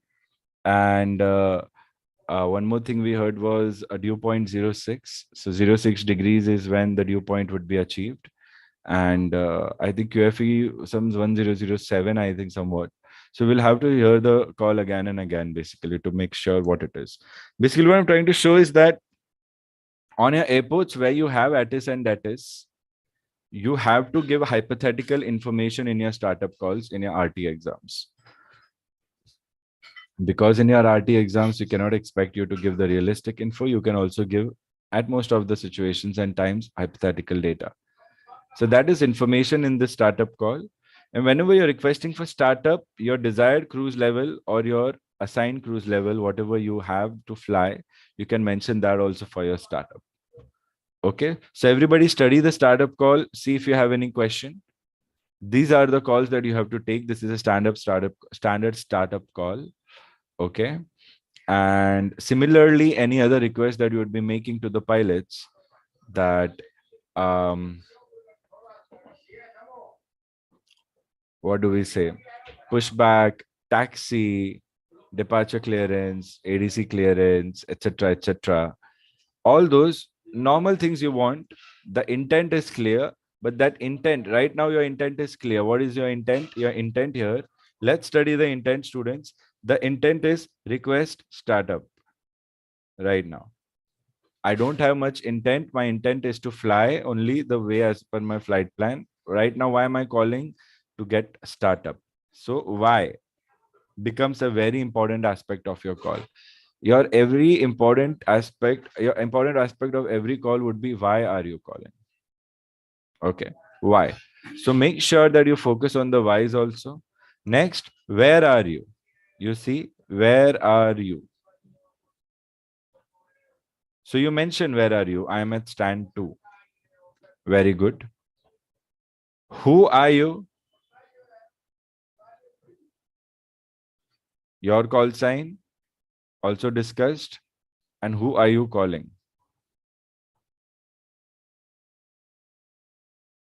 I'm calling Mumbai ground. So these 4 W based questions, W1, who are you calling? W2, who are you? W3, where are you? And W4, why are you calling? These 4 W's give you a basic call structure. Bhavin, is that right? Sahana, what am I saying? What are these 4 W's that give me a basic call structure? Can you give me a read back? Affirms. So we have to follow the 4 W's. The first W is who are we, like whom are we calling? Second W is who am I? Third is where am I? And fourth is what are we like requesting? Why are we calling? Yes, very good, Sana. Well said. So, students, your challenge would be this. Okay, let's give you another situation.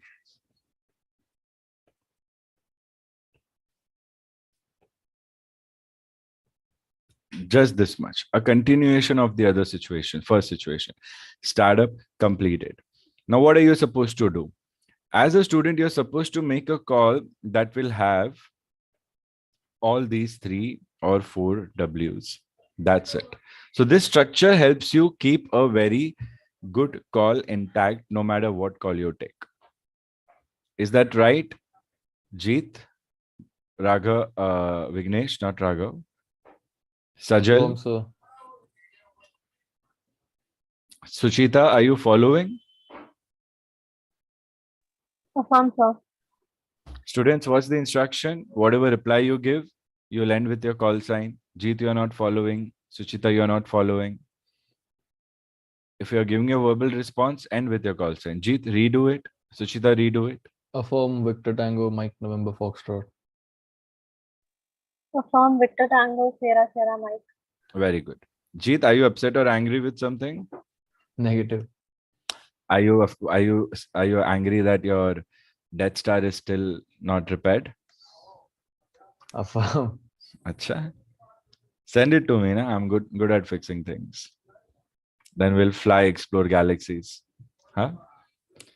So startup completed. How do I take this call and what am I supposed to do next? It's a tricky call. What are you supposed to do generally is given in your question. Here it's not given in your question. So you will be taught what are the sequences to follow. So after startup completion, what is the next sequence? Who can give me the answer? What would I do after startup has been completed? Request for taxi. Taxi. Request for taxi. Who's saying that? Victor Tango Mike November Foxtrot. Yeah. Ayush, what is your answer? Same taxi. Same taxi. What if ATC gives you different taxi? Same answer. Will that do? Are you okay to take different taxiway than Jeet? Or you want to follow Jeet? We are friends. We are going to fly together. We want to just wave to each other flying together. Race. We're going to race to Delhi, is it? I'm just kidding. I understand what you're saying. Okay. Shubhankar, are you aware of these procedures? Any idea? Any pre-knowledge do you have? So taxi and but startup means I now Victor Tango Sierra Bravo. Victor Tango Sierra Bravo Romeo. Read you to say again. Read you to Sir, means I read you now and then. Your voice is coming and going. Yeah, say again. sir, I know about taxiing, but I don't know about the startup. Victor Tango Sierra Bravo. You know about taxi, but you don't know about what? Startup. Startup. But now you know about startup, right? Yes, sir. Now you know, right? What is Affirm, sir. startup? Affirm, sir. Good. Victor Tango Sierra Bravo. Very good. No problem. November Echo Hotel. Thank you. No problem. I'll do a live call there. Don't worry. Gulshan, are you following? Victor Tango Golf Sierra November. Victor Tango Golf Sierra November. Victor Tango, November Echo Alpha. Go ahead. Mumbai ground, I have a question. Victor Tango, November Echo Alpha. Please go ahead. It can be pushed back before a taxi, right? Victor Yeah, Tango, it November can be. Echo Alpha. Of course, it can be. We will assume pushback and startup is completed. Generally, why we'll assume? Because it's healthy to do pushback before complete startup, so that people are not at risk with the engines. So pushback generally would be before startup, but ideally we see that pushback and startup go hand in hand. But here, if you say startup and then pushback makes sense, but generally first pushback and then startup should happen. So if that is the case, then we'll assume that after startup would be taxi only. You're right in your place, but more calculated guess would be that, okay, pushback is done, then only startup would be completed. So the next plan of action would be taxi.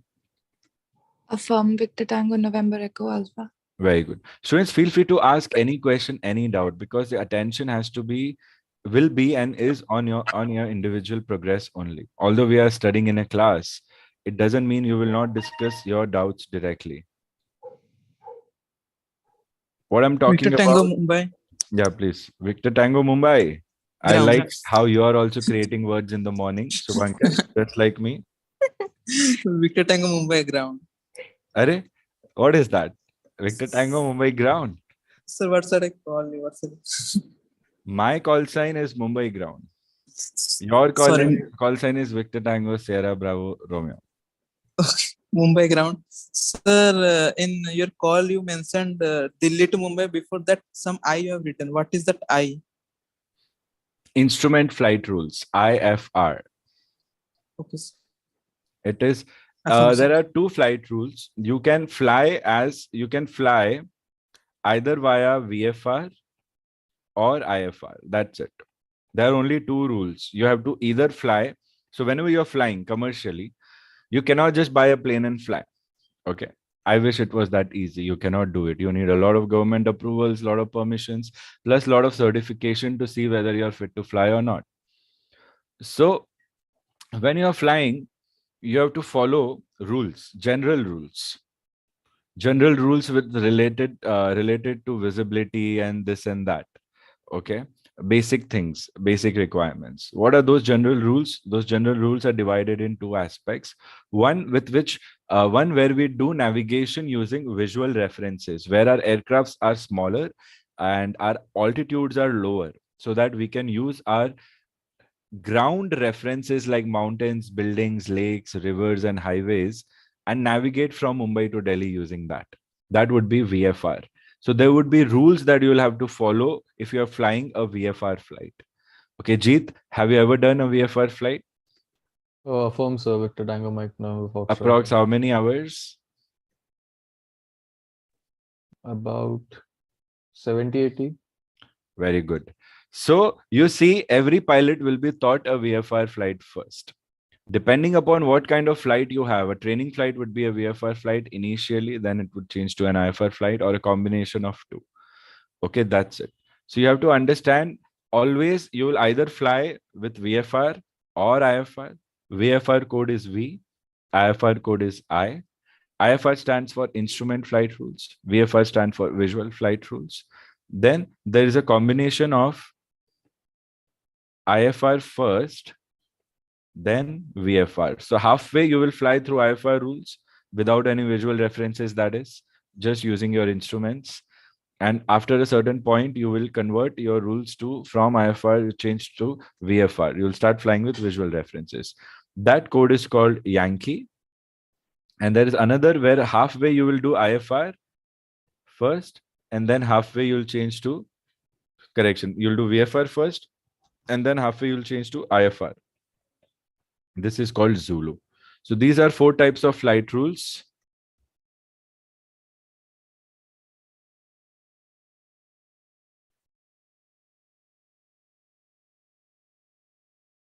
One second, okay?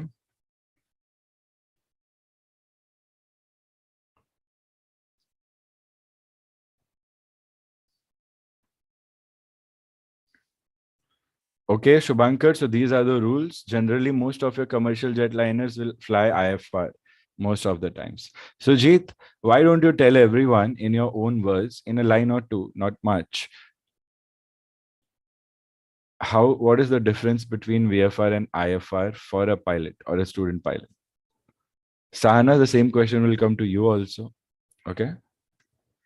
Jeet, So the difference. basically, the VFR flight rules, we just have to look for visual cues and outside the cockpit if the weather is fine and if it allows us to do so. And IFR, we cannot look outside the cockpit. We have to just refer to our instruments for flying, which is much safer and precise. Thank you, Jeet.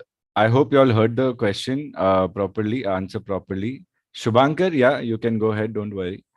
So in VFR, you have to look outside the cockpit. In IFR, you have to look inside the cockpit. And IFR apparently is more accurate. Your instruments are more accurate. That's why we use IFR flights in our major commercial fields. Good job. Sana, how about you? How many hours approx do you remember you have done VFR? Around 70 to 80. So 70 to 80. So students who are waiting, you all know how many hours of VFR you are also going to do. It's average and it's common for everyone. So Sana, with respect to your experience, what's the visible difference for a pilot between VFR and IFR?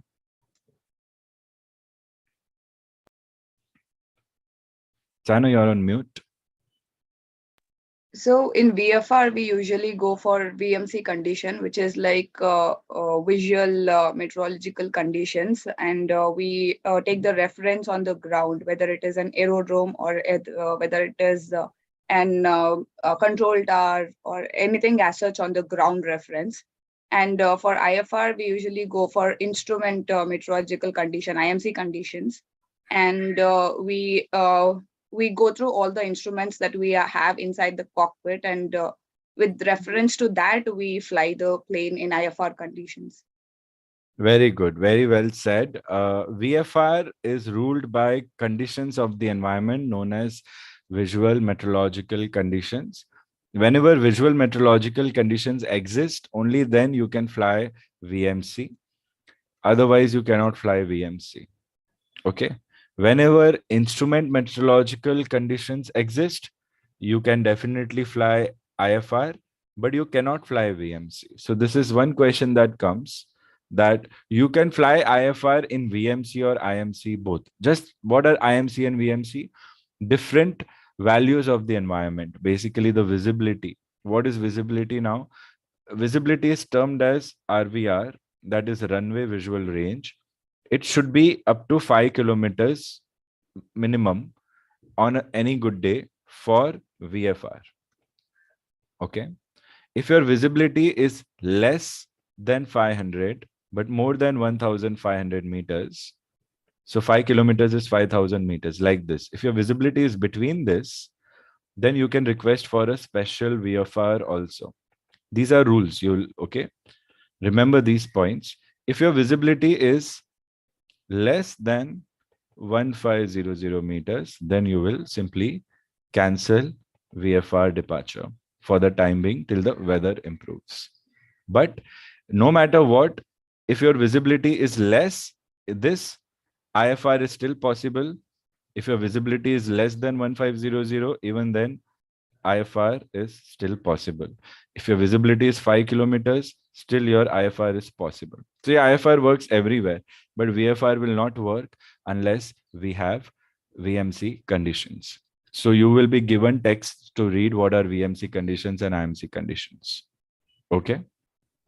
Got it, students? Sana and G, thank you for sharing your experience. Neha, tell me what's the doubt? November Echo Alpha. Negative Victor Tango November Echo Alpha.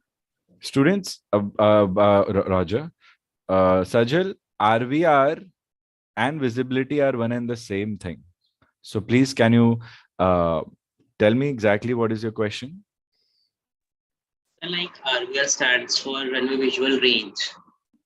So we use that term when the visibility falls below 1500 meters. Not necessary, not necessary. It's interchangeable. It's used both ways. Okay. So when you say RVR 1500 meters, it's same. Visibility 1500 is still same. Okay. If you come across any such references that you're sharing with me, students, if you have any textbook reference, then please share it with me so that I can see. And if I think that your answer is also right, then we'll say both answers are right. You can stick with both. Or maybe this definition, if you have seen somewhere, if you could share the reference, then I'll, take a deep look and see if it's correct. If it's correct, then we'll correct what we're learning in the class. Okay, very good. So see, little by little, you learn a lot about aviation, the rules and regulations when you do RT. So first and foremost, you'll have to focus on the language, which you'll be learning as we move ahead from here now. Okay, strategically, we'll learn the language as well as we'll learn how to build a few calls. And then what are the rules? Okay, but now you know what you're supposed to do. This is one thing that you know, that you have to communicate with respect to certain aspects in RT by speaking proper intent. Okay, now tomorrow or next lectures that we have, like whenever we'll be having next sessions, there you will start learning about what is a flight plan, what is the actual flight plan, what is the examination flight plan. Based upon the flight plan, how are you going to track your route on the chart? So your chart is your navigation reference guide that will help you navigate if everything else fails. That is called dead reckoning. Dead reckoning is a part of VFR flights where you anticipate or where you navigate using a method of dead reckoning, which is visual references or calculations with respect to speed, distance, time formulas. So that is the basic navigation skill every pilot should know. After that, you do radio navigation. It's like that. Okay. So what I'm trying to say here, students, is that your task when you learn RT looks very challenging and very difficult, but it is not. All you have to do is you have to be very clean with your language. So try read numbers properly. So I'll teach you about numbers. I'll teach you about letters. I'll teach you about phrases. You learn and just use them as they are, as you are taught. The next challenge would be to make a proper call structure. For that, you will follow the 4 Ws. Okay. The third thing would be give good replies and end your replies with your call sign. So you do that. When you do these 3 things, the fourth thing, which would be a first thing before you start the paper, would be read your flight plan and track it properly on the chart. If you do these 4 things properly in your part 1 of your exam, you easily are able to try and be close to clearing your part 1. Now, students who have already given their first attempts and not cleared, we know the reasons why you have not cleared. I think some of you all have not shared it with me. Do share it so that we can work on it. But the same strategy applies for your next attempt also. We don't need to change the strategy. We just need to improve with our practice. Okay. So when you work on these 4 things, your calls are clean, your intents are strong, and that helps you clear your part 1 in the first attempt. If you can get through that, your first would be the next attempt whenever you're giving. If you can achieve that, then on the same day, you will be giving your part 2 Viva. And part 2 Viva would talk about all the technical aspects of your RT, starting from what is iCAO, what is ITU, what are the rules that guide RT issuance of licenses, what are the different iCAO documents talking about RT. So these documents are called as annexures as well as docs. So what are the docs related to RT? What are the annexures related to RT? Then I told you all about information decoding. That system is called as a Nautical Information Service, Annexure 1, 5, 15. So what are these annexures all about? So you'll be learning a lot of theoretical knowledge that will tell you about the whole system and how the system is unified into making a commercial aviation environment which you are becoming a part of. Why are these exams difficult? Either your language is not clear or your intent was wrong, or maybe you didn't read the flight plan properly. That's it. Or maybe you were fumbling a lot. Maybe you were speaking too fast. Maybe you were not able to write it properly. If you work out on these things, then your job becomes easier. And then part 2 will talk about Viva. Part 2 exam will all about face-to-face interview. So your face-to-face interviews questions would be like, tell us about different navigation systems in the aircraft. Tell us about different radio communication systems in the aircraft. What are the different frequencies used? What is modulation? How do radio waves propagate in atmosphere? What is the structure of radio waves? What are the different principles behind those different navigation systems?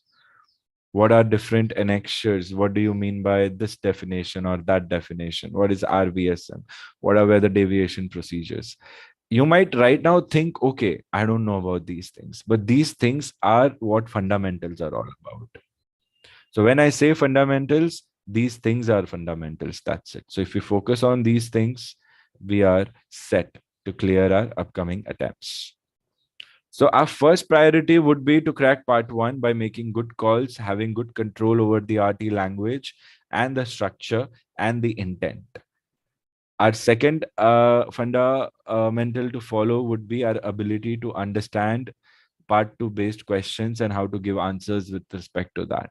Many of y'all, we have saved time and we have already taught you a few lectures on part 2. So if you have already done that, start revising, discussing, and if you want, you can request for a one-on-one part 2 Viva session mock also with me, so that we can make sure that you don't leave any room for clearing part 2 also.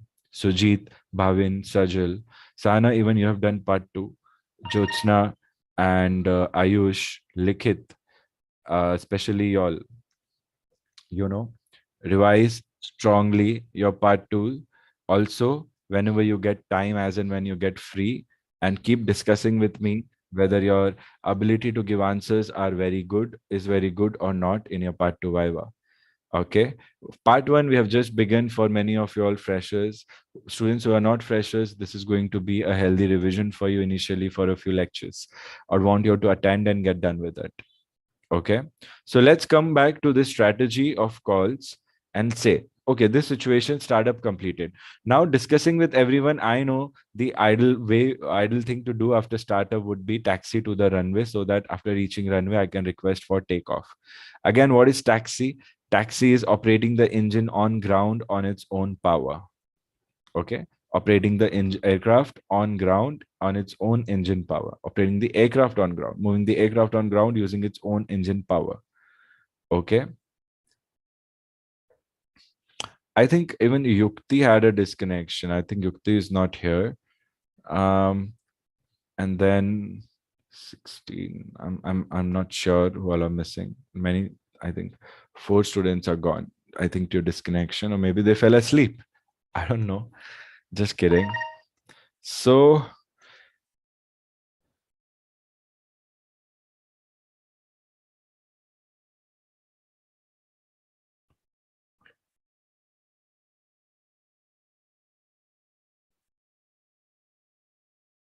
once again, students.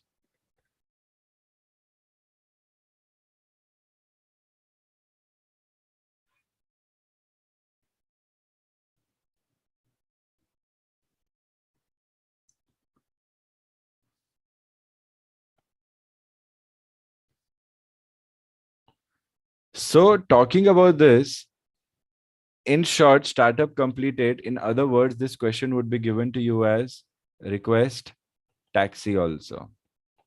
Okay. So you will have to decipher half of the times if it is not clearly given to you what to do. Okay. So this is just a brief. This is just to show you how you can do things. So first W, whom are you calling?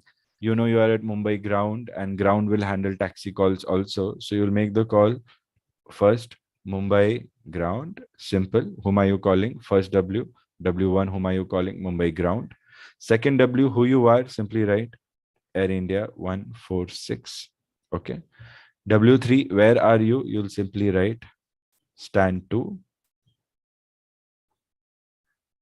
W4, why are you calling? Read from the question. Startup completed. Request taxi. That's it. Do you see, students? Magic of this call structure. If you understand this call structure like this, all you have to do is just replace the info one by one without any grammar, just using RT words and phrases, and automatically you are structuring the perfect call. Why are you calling? Pick up from the question and say it. 99% of the time it works. So the question said startup completed. So you say that startup completed. With logic, you know that you have to request for something also. What would you request? taxi. So that is your creativity. So you will start practicing with your creativity also by thinking, what will I do next? What will I do next? So you have the freedom to do it. Even if a student who would not have creativity or would not know if startup completed means that he or she has to do taxi, then what would you do? Mumbai ground, Air India 146, stand 2, startup completed, request further instructions. If you don't know anything, still you can solve the call. If you don't know the intent in the worst case scenario, you can read what is there in the question and you can simply say request further instructions. So ATC knows if startup is completed, ATC has to send you to taxi. So to ATC will say with Air India. So let's see Air India. So their reply would be like this. Air India 146 Mumbai ground,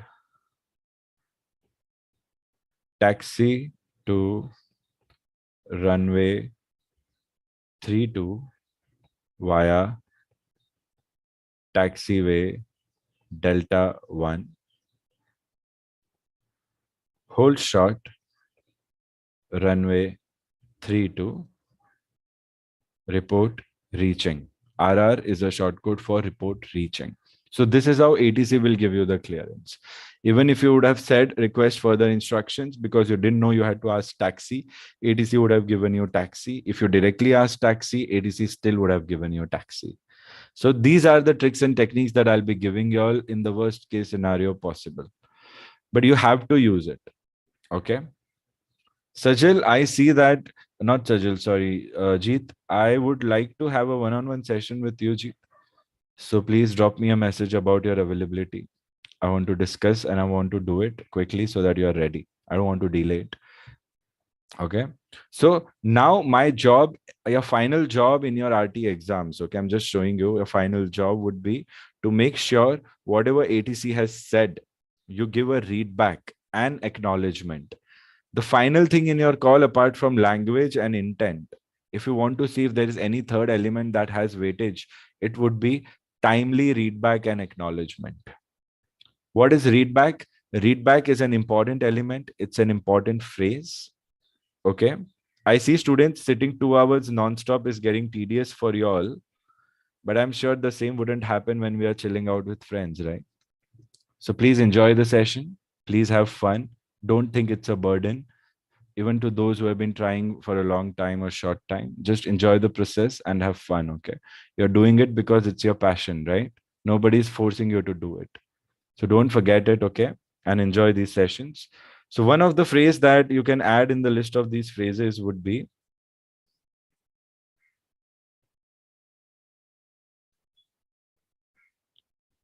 repeat the received information exactly as received.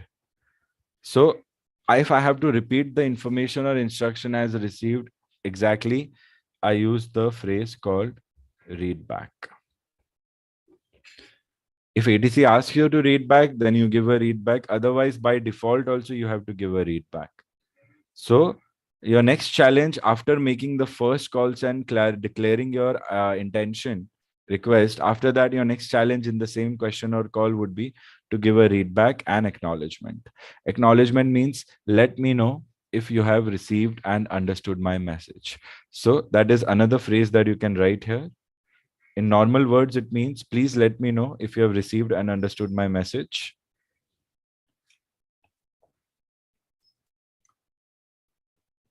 Let me know if you have received and understood my message. It means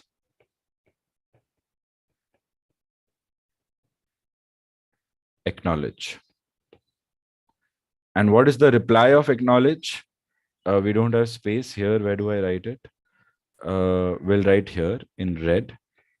The opposite of acknowledge, I would tell you all, is this. I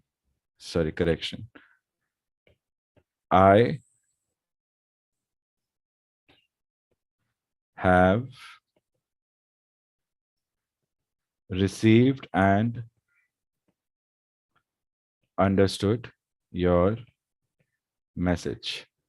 So when somebody says kindly acknowledge, you say, okay, I have received your and understood your message. And the answer in RT for this is Roger. Roger doesn't mean yes or no. So whenever, at least say Roger and end with your call sign if you cannot reply in clear and simple words to an ATC's request. Your timely acknowledgement will get you a lot of points. Remember, that would be your final challenge when you're practicing calls and giving me marks. So Jeet, Ayush, Bhavin, Jyotsna, Sajal, and Likit, and Vignesh, and Harsim. You have to make sure that you are prepared thoroughly because I want to do your mocks in this week and next week itself. Don't want to delay towards the exams. Do you get me? That doing it better is a better strategy than doing it towards the exams. Now we have improved our strategy simply. Got it? So please, the names that I have taken, Jeet, Ayush, Bhavin, Jyotsna will be doing a mock today. Okay. Time I'll confirm, but we will be doing a mock anyhow today. All right. So be ready for that. Part 1, part 2, both, and we'll be doing it on Zoom face to face. All right. One-on-one. Anyone who would want to observe the mock as an observer, please let me know. If feasible, then I'll share the meeting details with you also. You can just sit and observe what's happening and how the mock is, because the mock is a final prep before which the student will be sent for the examination. Time is not yet confirmed for today, but anyone interested can let me know. Other than this, Jeet, Ayush, Bhavin, Jyotsna, Sajal, Likit, and Vignesh. Vignesh, I know you're ready for your mock. And Harsim. Harsim, welcome to the class and very nice to see you. And Harsim, y'all please let me know your availability for mocks in this week. It's not an exam, it's just a practice test. Do you understand? Practice to see whether you have got the hold on the language or not. Okay. All right. Remember this. So students, acknowledgement is very important. I know we are overshooting the time as per the schedule. It's happening since past 2 days. We'll do it today also a little bit. We'll finish this. So how would my acknowledgement be? Apart from the 2 call signs, I will read everything else and say it as it is because these are my information or instructions. So your readback would be as it is. So taxi to runway 32. So you will say taxi to runway 32 via taxiway Delta 1. Hold short, or you can say will hold short. You can simply say the same also. Hold short, runway 32. Report reaching. Report reaching means once you reach the holding point of the runway, I'll show you a aerodrome layout and everything, what the holding point is. So that is an instruction that you have to comply with in future. So whenever you have an instruction to comply with in future, you can use a standard phrase called as Wilco.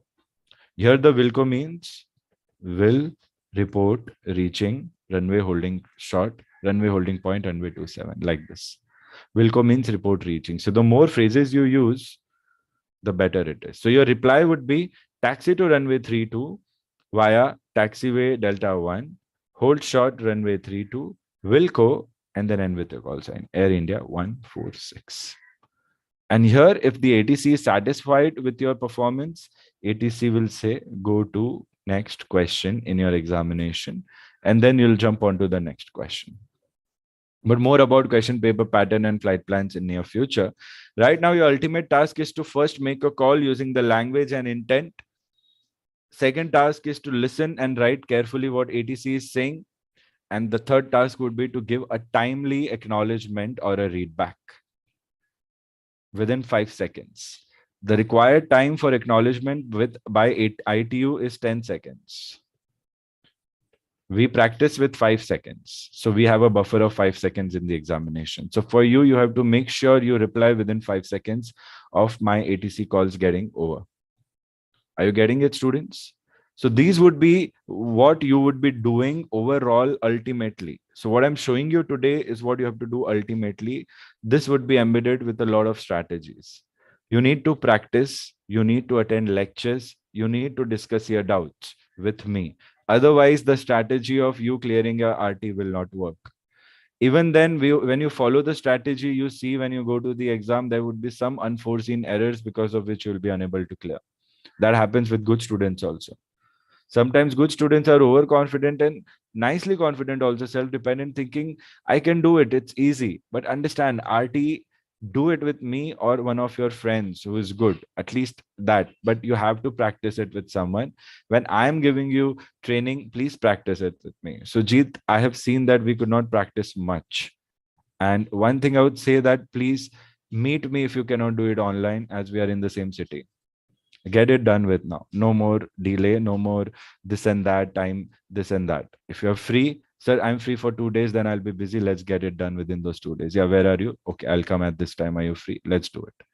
Forget about that. Now we want results. Initially, everything is fine. Towards the end, we need results. So we'll do anything that it takes to get results. You all need me, you tell me. But I have seen I'm running behind students at times where students are busy, and I don't mind. I know everybody's an individual, working, busy, independent. We all have commitments, and I respect that for my students. But because of that, if you're unable to give those 2 hours that are required to be given for some students, not for all, then that could become a problem. So Harsim, I've faced that issue with you also, that we could not practice together much. I appreciate you went to the exam and you are doing things on your own. But if you don't do it without practice with me, then I cannot guarantee the results also. If you clear, then I'm very proud of you that you have learned lectures properly. Your lectures are enough to clear. Many students, they don't practice one-on-one. They do the group lecture mock only and they clear also. But I won't expect that from everyone, right? So whoever needs it will get it, but you have to stay in touch with me. Now, one more thing I want to set expectations, students, that if you want to talk to me, if you want to share something, if you want to schedule something, you don't just message for permission to do it. You simply do it. Okay. If you want to send something across, you can simply send something across. You don't have to ask. If you want to call, you can simply call. What would happen at max? I would not be able to take a call if I'm in a meeting or a session. Then I'll call you back. Simple, right? But I've seen sometimes students just waiting, sir, are you free? And the message is unread for 2 days. It shows that the student is ready, but not ready also.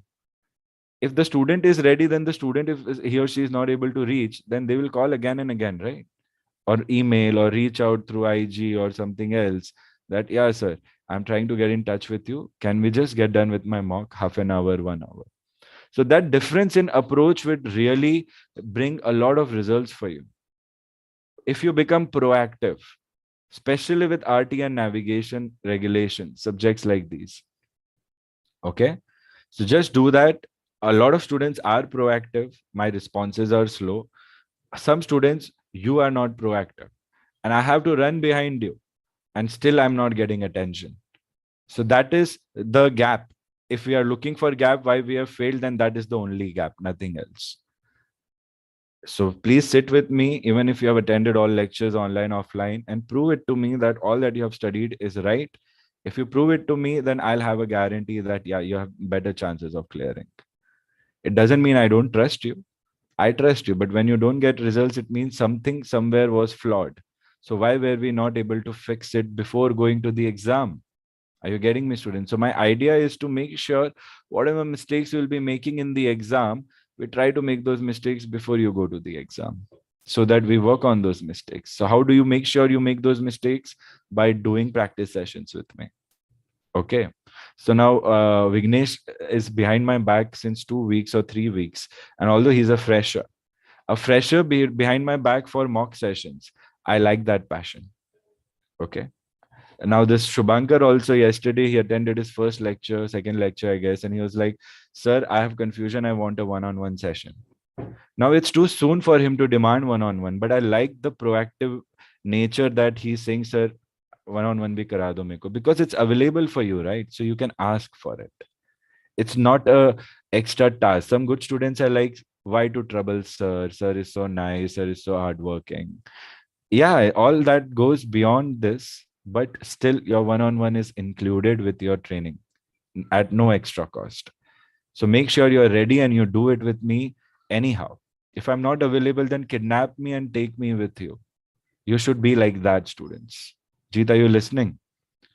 All in good hair, all in good, what we on a good note, not worrying about, oh, this and that. Okay, sir, just kara do mera fatafat. This is how it should be. When you have that attitude, you will see that you are more prepared than anyone else in your competition. And that's how you become the best. And this habit and this nature will help you get a job whenever you get the vacancy. So my idea is not just to help you clear your RT, but help you get settled in your life if you get an opportunity to apply for a job. Are you getting me, students? There are institutes that have a course. All institutes have a course called as airline prep. That airline prep is what I am embedding right now in my ground studies in y'all, so that you don't have to pay extra time, extra money, and waste extra time in future after you're flying and ground studies. Are you getting me, students? The only thing that I'm not training right now in airline prep based is your psychometry tests. That's it. Other than that, your tech, how I've motivated you all to take tech also and study tech, all this is related to preparing you for your airline entry exams. Do you understand? It's by default, it's free of cost. It's embedded in your ground training only so that you don't have to do that again in a short period of time when vacancies are around the corner, but your preparation is zero. Are you understanding my intent? I know this is not what you're asking for, but you're getting it without taking anything away from your RT training. So overall, if you become best, all your exams would be easy to clear and RT would be the easiest exam to clear. All right. Remember this, everyone. Remember all the points that I give. And your job would be to give a read back like this, and then you would be given permission, go to the next question. So ideally, once you understand what is a flight plan, what is a question paper, all you have to do is read what to do in different situations. And what to do is what is mentioned in your flight rules. The flight rules are called as rules of the air. In rules of the air, you will have VFR and IFR. And there you will get all the information about what to do when some of the other emergency happens, how to communicate, and what all information you should use in your communication. So all that you will learn for various situations.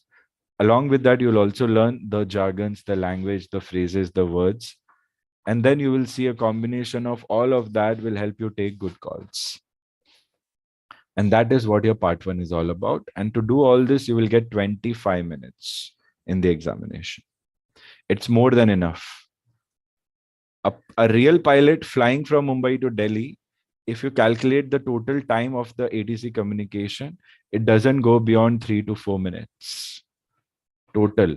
Pushback, startup, taxi, pre-flight check, cruising, climbing, descent, arrival, landing.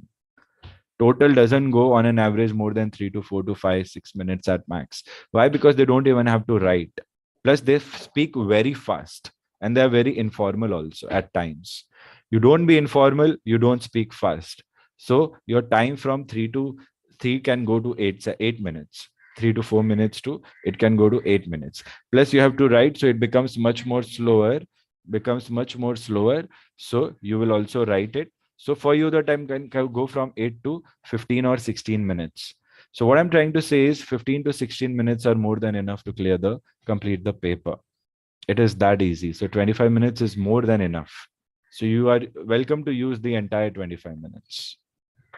Think about what I'm saying. Give me a minute, then I'll take a feedback and questions and we'll end the session. All right. I'm just here, not a break, just video is off. Think if you have any questions. When I turn on the video, I'll take feedback and your questions, and then we'll wrap up the session.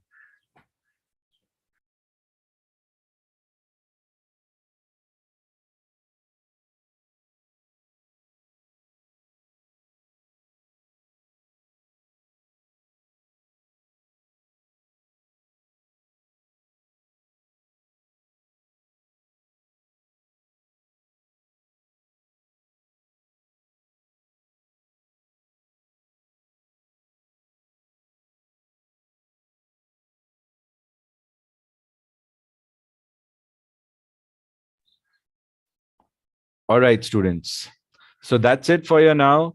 Consider it first session for the freshers. Ultimate revision covering fundamentals for everyone else. Okay. I'm ready to take questions. And I want everyone, as I take call signs, to tell me if you have understood everything or not, and if you have any questions or not, and then you'll end with your call sign. Okay. So let's start with Neha, November Echo Alpha. Negative Victor Tango November Echo Alpha. Okay. So what do you mean by information Charlie in a startup call, Neha? Information Charlie is the aerodrome weather information given to us by ATIS or DATIS. That's given in the But why information Charlie? It is just a hypothetical term we are using. Information Charlie. It can be, it'll be given to us by ATIS or DATIS. Right now, it's not given to us, so we are just using information Charlie as it. Yeah, but when we get the code, what is the meaning of the code, like information Charlie?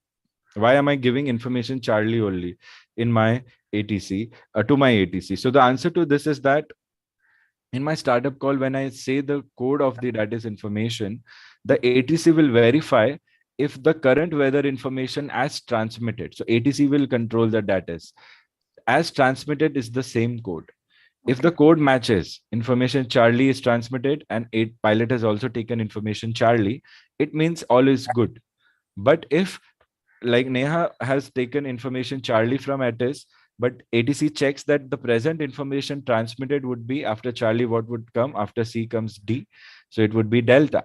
So ATC will tell you that negative, startup not approved, monitor DATIS. So monitor means observe a frequency. So then you'll observe the frequency again and you'll see probably the Charlie information has changed to information delta, because maybe the visibility or temperature or cloud height, something or the other would have changed. So the weather report has also changed. So the importance of code is this, that the present aerodrome info is identified by a code. And if the weather info changes, the code will change to the next letter. So this is to check whether the transmitted ATIS info and the received ATIS info is the same or not. Affirm Victor Tango November Echo Alpha. Very good. So whenever your answers were right, Neha, not wrong, but whenever if a question like this is asked in your part 2 Viva, try to give all information that you get on that point. So these strategies I'll teach you all again and again for part 2. Very good, Neha. Thank you. Sierra Mike. Have you understood everything? Do you have any doubts? Suchita. Negative, sir. Victor Tango, Sierra Mike. Okay. So Suchita, what can you tell me about basic call structure? What are the 4 different important elements?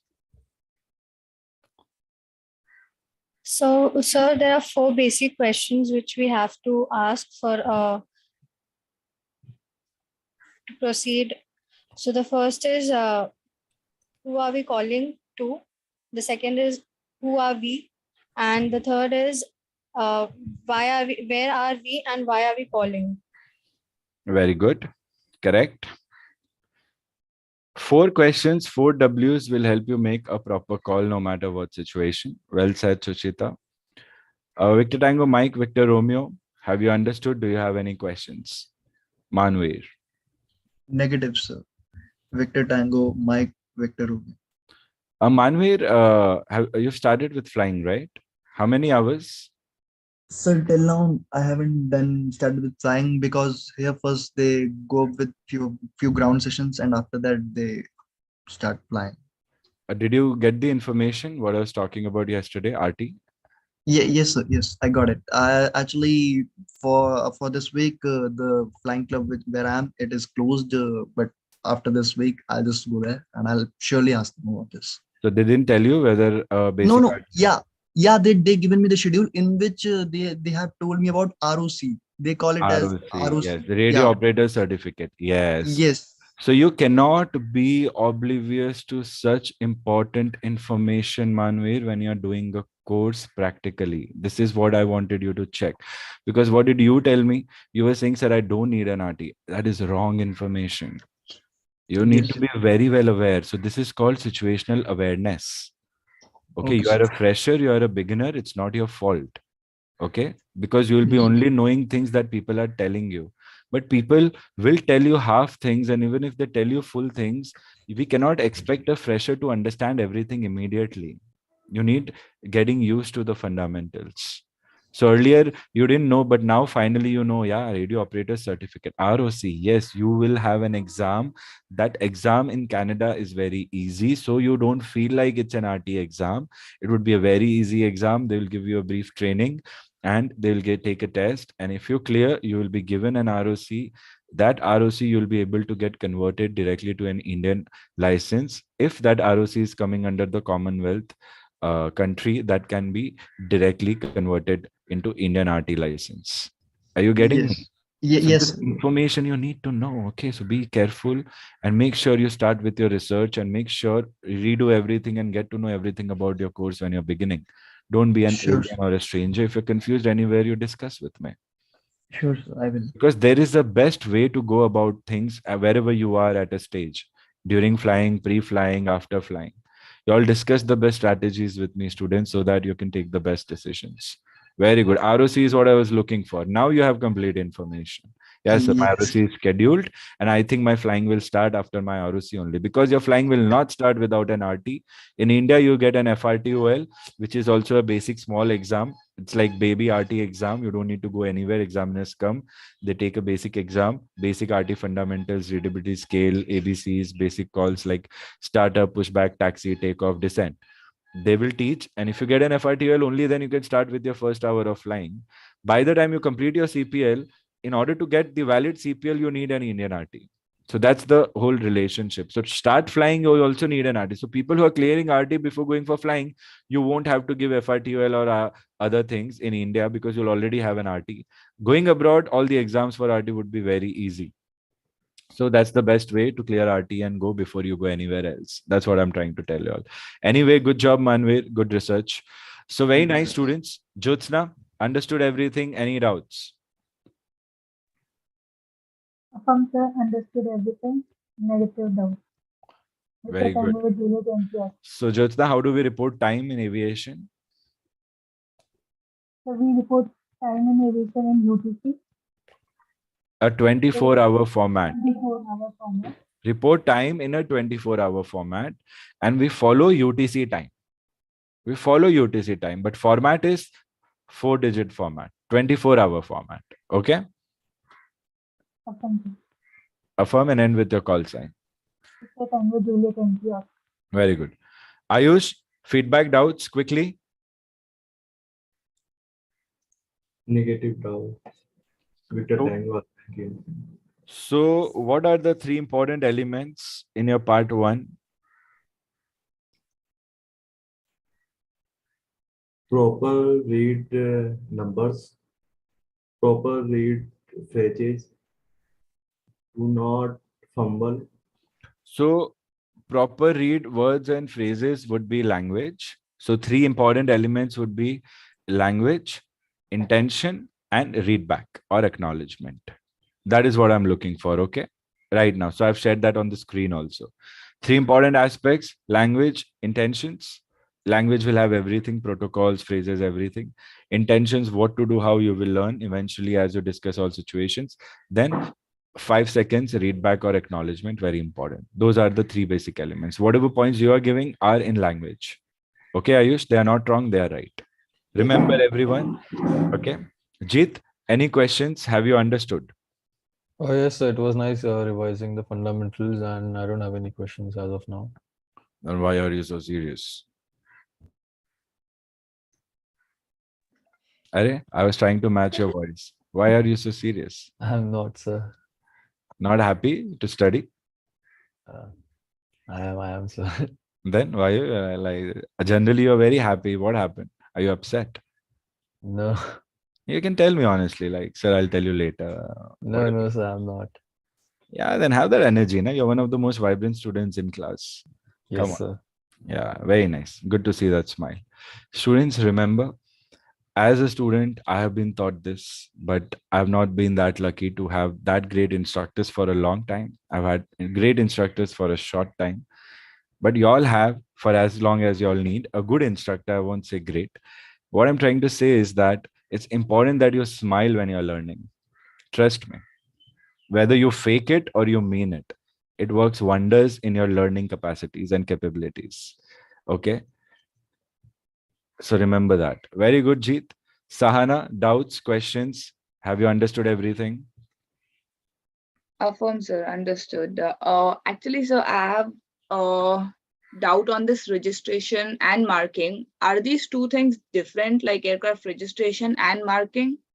Yes. Yes. There is a slight, because there is a hyphen, one would be registration, one would be marking. So Victor Tango is registration and the 3-letter code is marking. Very nice. Very good. Affirm, Victor Tango Mike Echo Delta. See, students, do a little more research and I'll be discussing this answer in the next lecture. That's why I put it in the parking lot. Make sure whatever there is in your parking lot, if I'm telling you do a research and find it out, it has to be fun for you all. Okay. So see, slow and steady, I told you all 3 things are applicable. All 3 people, ICAO, ITU, state of registry also. Now we know registration is different, marking is different because Sahana brought it across. So this is a very small concept which has a lot of intricate details that can confuse you all and make you lose 1 mark or 2 in RT or in regulations. These questions can come in RT or regulations. It's like that. Less in RT, more in regulations, but whatever comes in regulations can also come in RT. RT question number 5 or part 2. Okay. So the state of the registration is given by someone else and the marking is given by someone else. So now I think I've given a hint for the exact answer. Okay. Bhavin, you are still partially right and partially wrong with your answer in the chat box. Take it easy. Research nicely if you all can. Next lecture, I'll give you the answer. Good. Bhavin, any doubts, questions? Have you understood everything? No doubts as of now, sir. And yeah, I've understood and it's that to revise back the fundamentals. Very good. Very good. Sajal, questions, doubts? Have you understood everything? Sir, no doubts, but I'll start revising again all the course. Don't do hard work, do smart work. Okay? Yes, sir. Simple. And I'm always there for you all on priority. Remember, you just have to get back to me. And if it's on priority, you cannot wait for my response, then mention Sir ASAP and I'll understand. Okay? Very good.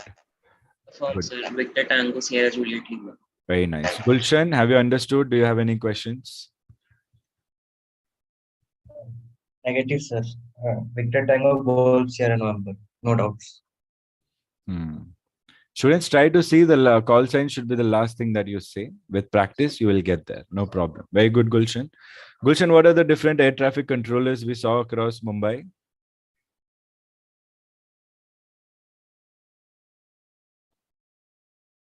Can you tell me? Sir, Mumbai ground, Mumbai tower, approach, control, radio, delivery. And ATIS and DATIS. Yes, very good. Very nice. Victor Tango November Echo Hotel. Have you understood? Do you have any questions? Yes, so affirm, I understood the things and no doubts. No doubts. So how do we raise the station and what reply do we get that tells us that we are ready to make our request? We raise the station by the ground or control we are calling and then our call sign. And what reply to expect to know that we are ready to make a request or we are allowed to make a request? The ground takes our call sign and with their call sign. That's it. Do they use go ahead or not? No, not nowadays. Not nowadays. Very good. Very good. Very good. Keep it up. Likith, have you understood any doubts? Negative, Victor Tango Yankee Zulu. All right. Likith, what is the rule for readback or acknowledgement? First we should read back the instructions given and then use our call sign. And how much time? You should read back in not more than 10 seconds. Within 5 seconds would be our ideal time limit to practice.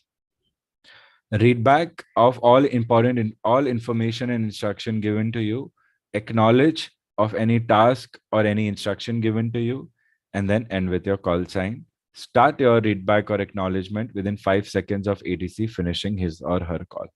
All right, very good, Likit. Vignesh, have you understood? What are your doubts? Awesome, sir. Understood. Negative for doubts. You have shared a few doubts. Those doubts we'll see if we can solve in the next sessions or on our one-on-one sessions. Okay, so make sure you keep them handy, recorded, written, and you don't forget them to discuss with me whenever we are discussing. So students, that being said, I'm very happy to see so many people, youngsters of different age from different cities, who all are trying to do something on their own. So one common element amongst all my students is that somewhere or the other, right now, you all are self-dependent. You all are trying to do one or two things on your own. Some of you all are working so hard, making money, career, and trying to pursue your passion, which seems so difficult. Some of you all are battling the number that is age. Some of you all are not sure about the funding, how it's going to be for you to start flying. Some of you all have just started. Some of you all are struggling with NIOS. You see, you all are doing something or the other on your own. You're trying to carve your way out. And this is just the beginning. Some of you all already have done your flight training. You already have a CPL from another nation, but still you are in a place where you still have to work towards getting that converted into your Indian, and you know how difficult that task is.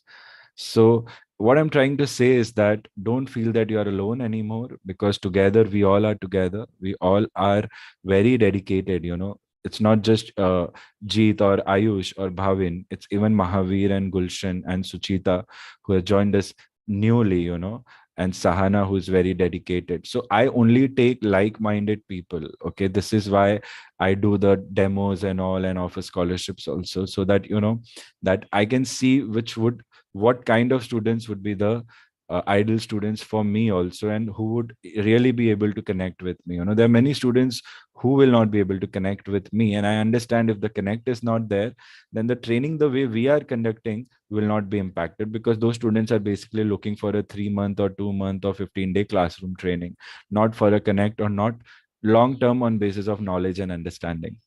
Our learning is very deep, but it's very casual also, so that we don't feel that we are doing that deep learning. But overall, the learning that I'm giving you, although the experience is enjoyable and the lectures are like every now and then you get a lot of breaks, holidays, flexibilities and all, that being said, whenever you're sitting in a class, that's when your deep learning happens without the impact of deep learning. This is the best advantage that my instructors have taught me. Why do you think I've taken this as a profession and I'm not choosing to do anything else in aviation? Why do you think I'm working towards in the education sector only in aviation? There is a reason why, because we know the best way to do it, so that we can help students like you in the best possible way. Otherwise, what happens is half of your money would go to waste, because only half of the knowledge is what you would end up getting. The overall tension comes at the point where you have to apply for jobs and appear for interviews. You know, that's where the final whether I have achieved something with my investment or not will come into place. If you are good, if you are best, then you will get the job.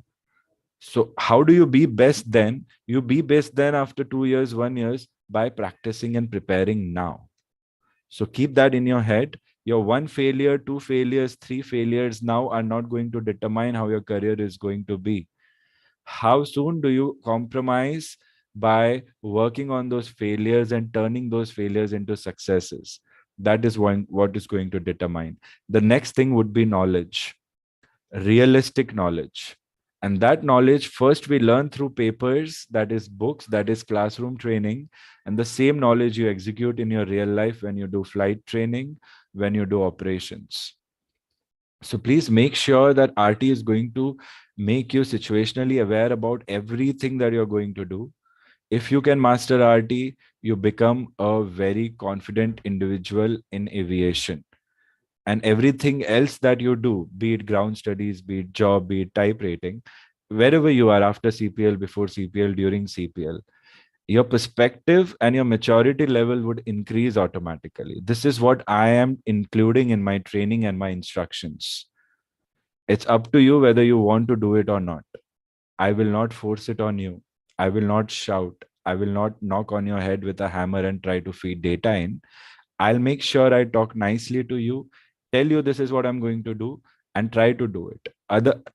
Earlier times, I used to get involved emotionally if a student is not learning, and I get a little hyper and shout and tell the student, why are you not focusing like this? But I'm thinking that why do that? It's not an army or a military drill, and we don't have a mission tomorrow to fight and defeat the enemy. So I'm like, you take your time, but make sure you are keeping a track of your growth more than I am keeping a track of your growth. That way you learn faster and your learning is foolproof. And I don't have to shout at you also. Simple as that. Sometimes I can be angry, but I want to try not to be so. Okay. So students, please remember that you can get the best of everything that you need when you're training with me.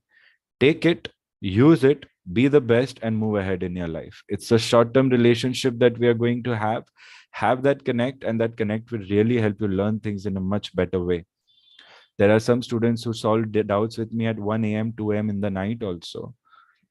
I love that, Whenever you want to study, I'm available, Let's do it, okay? I'm very happy to see all, and anyone who can turn on their videos, please do so. I would like to see my class interacting also. That being said, one sad thing that can happen with your videos off is that you might be eating, playing games, talking to friends, doing this or that. Please don't do that. Whenever you are studying, don't multitask. Focus. Do multitasking studies only for revision. If you're doing multitasking lecture attendance now, then make sure once you reach home or office or wherever you are where you can study, you redo the session with complete focus again. Thank you, Neha, for showing your smiling face. I like that in a student. And others also, not a forceful thing, but yeah, as and when you can do it. I understand what online privacy is all about, so I don't worry about it. That is it. So I think I've set my expectations from y'all, and I think your expectations I already have. If you need anything else, just drop me a message. Your next RT class is not scheduled in this week, but you can expect from next week onwards to have a plethora or a lot of RT lectures in continuity. So this week is very easygoing for everyone. Tomorrow we have metrology. So anyone who's free can attend metrology tomorrow. Thursday, Friday, Saturday is an off because we'll be doing one-on-one sessions then. So otherwise group lectures will be off. Monday onwards, you'll be getting a proper schedule where you will see we'll be including regs also, tech also, RT also more frequently along with NAV and MET. There could be a calculated compromise between NAV, MET and reg lectures being done a few weeks and not in a few weeks. You just stick to the schedule and follow the strategy. All right, students. So good news for you all. We will be ending today's session. Now only we'll be not doing 12 to 2. So you can use the time at ease. Do whatever you want. Study, relax, rest, sleep. Okay?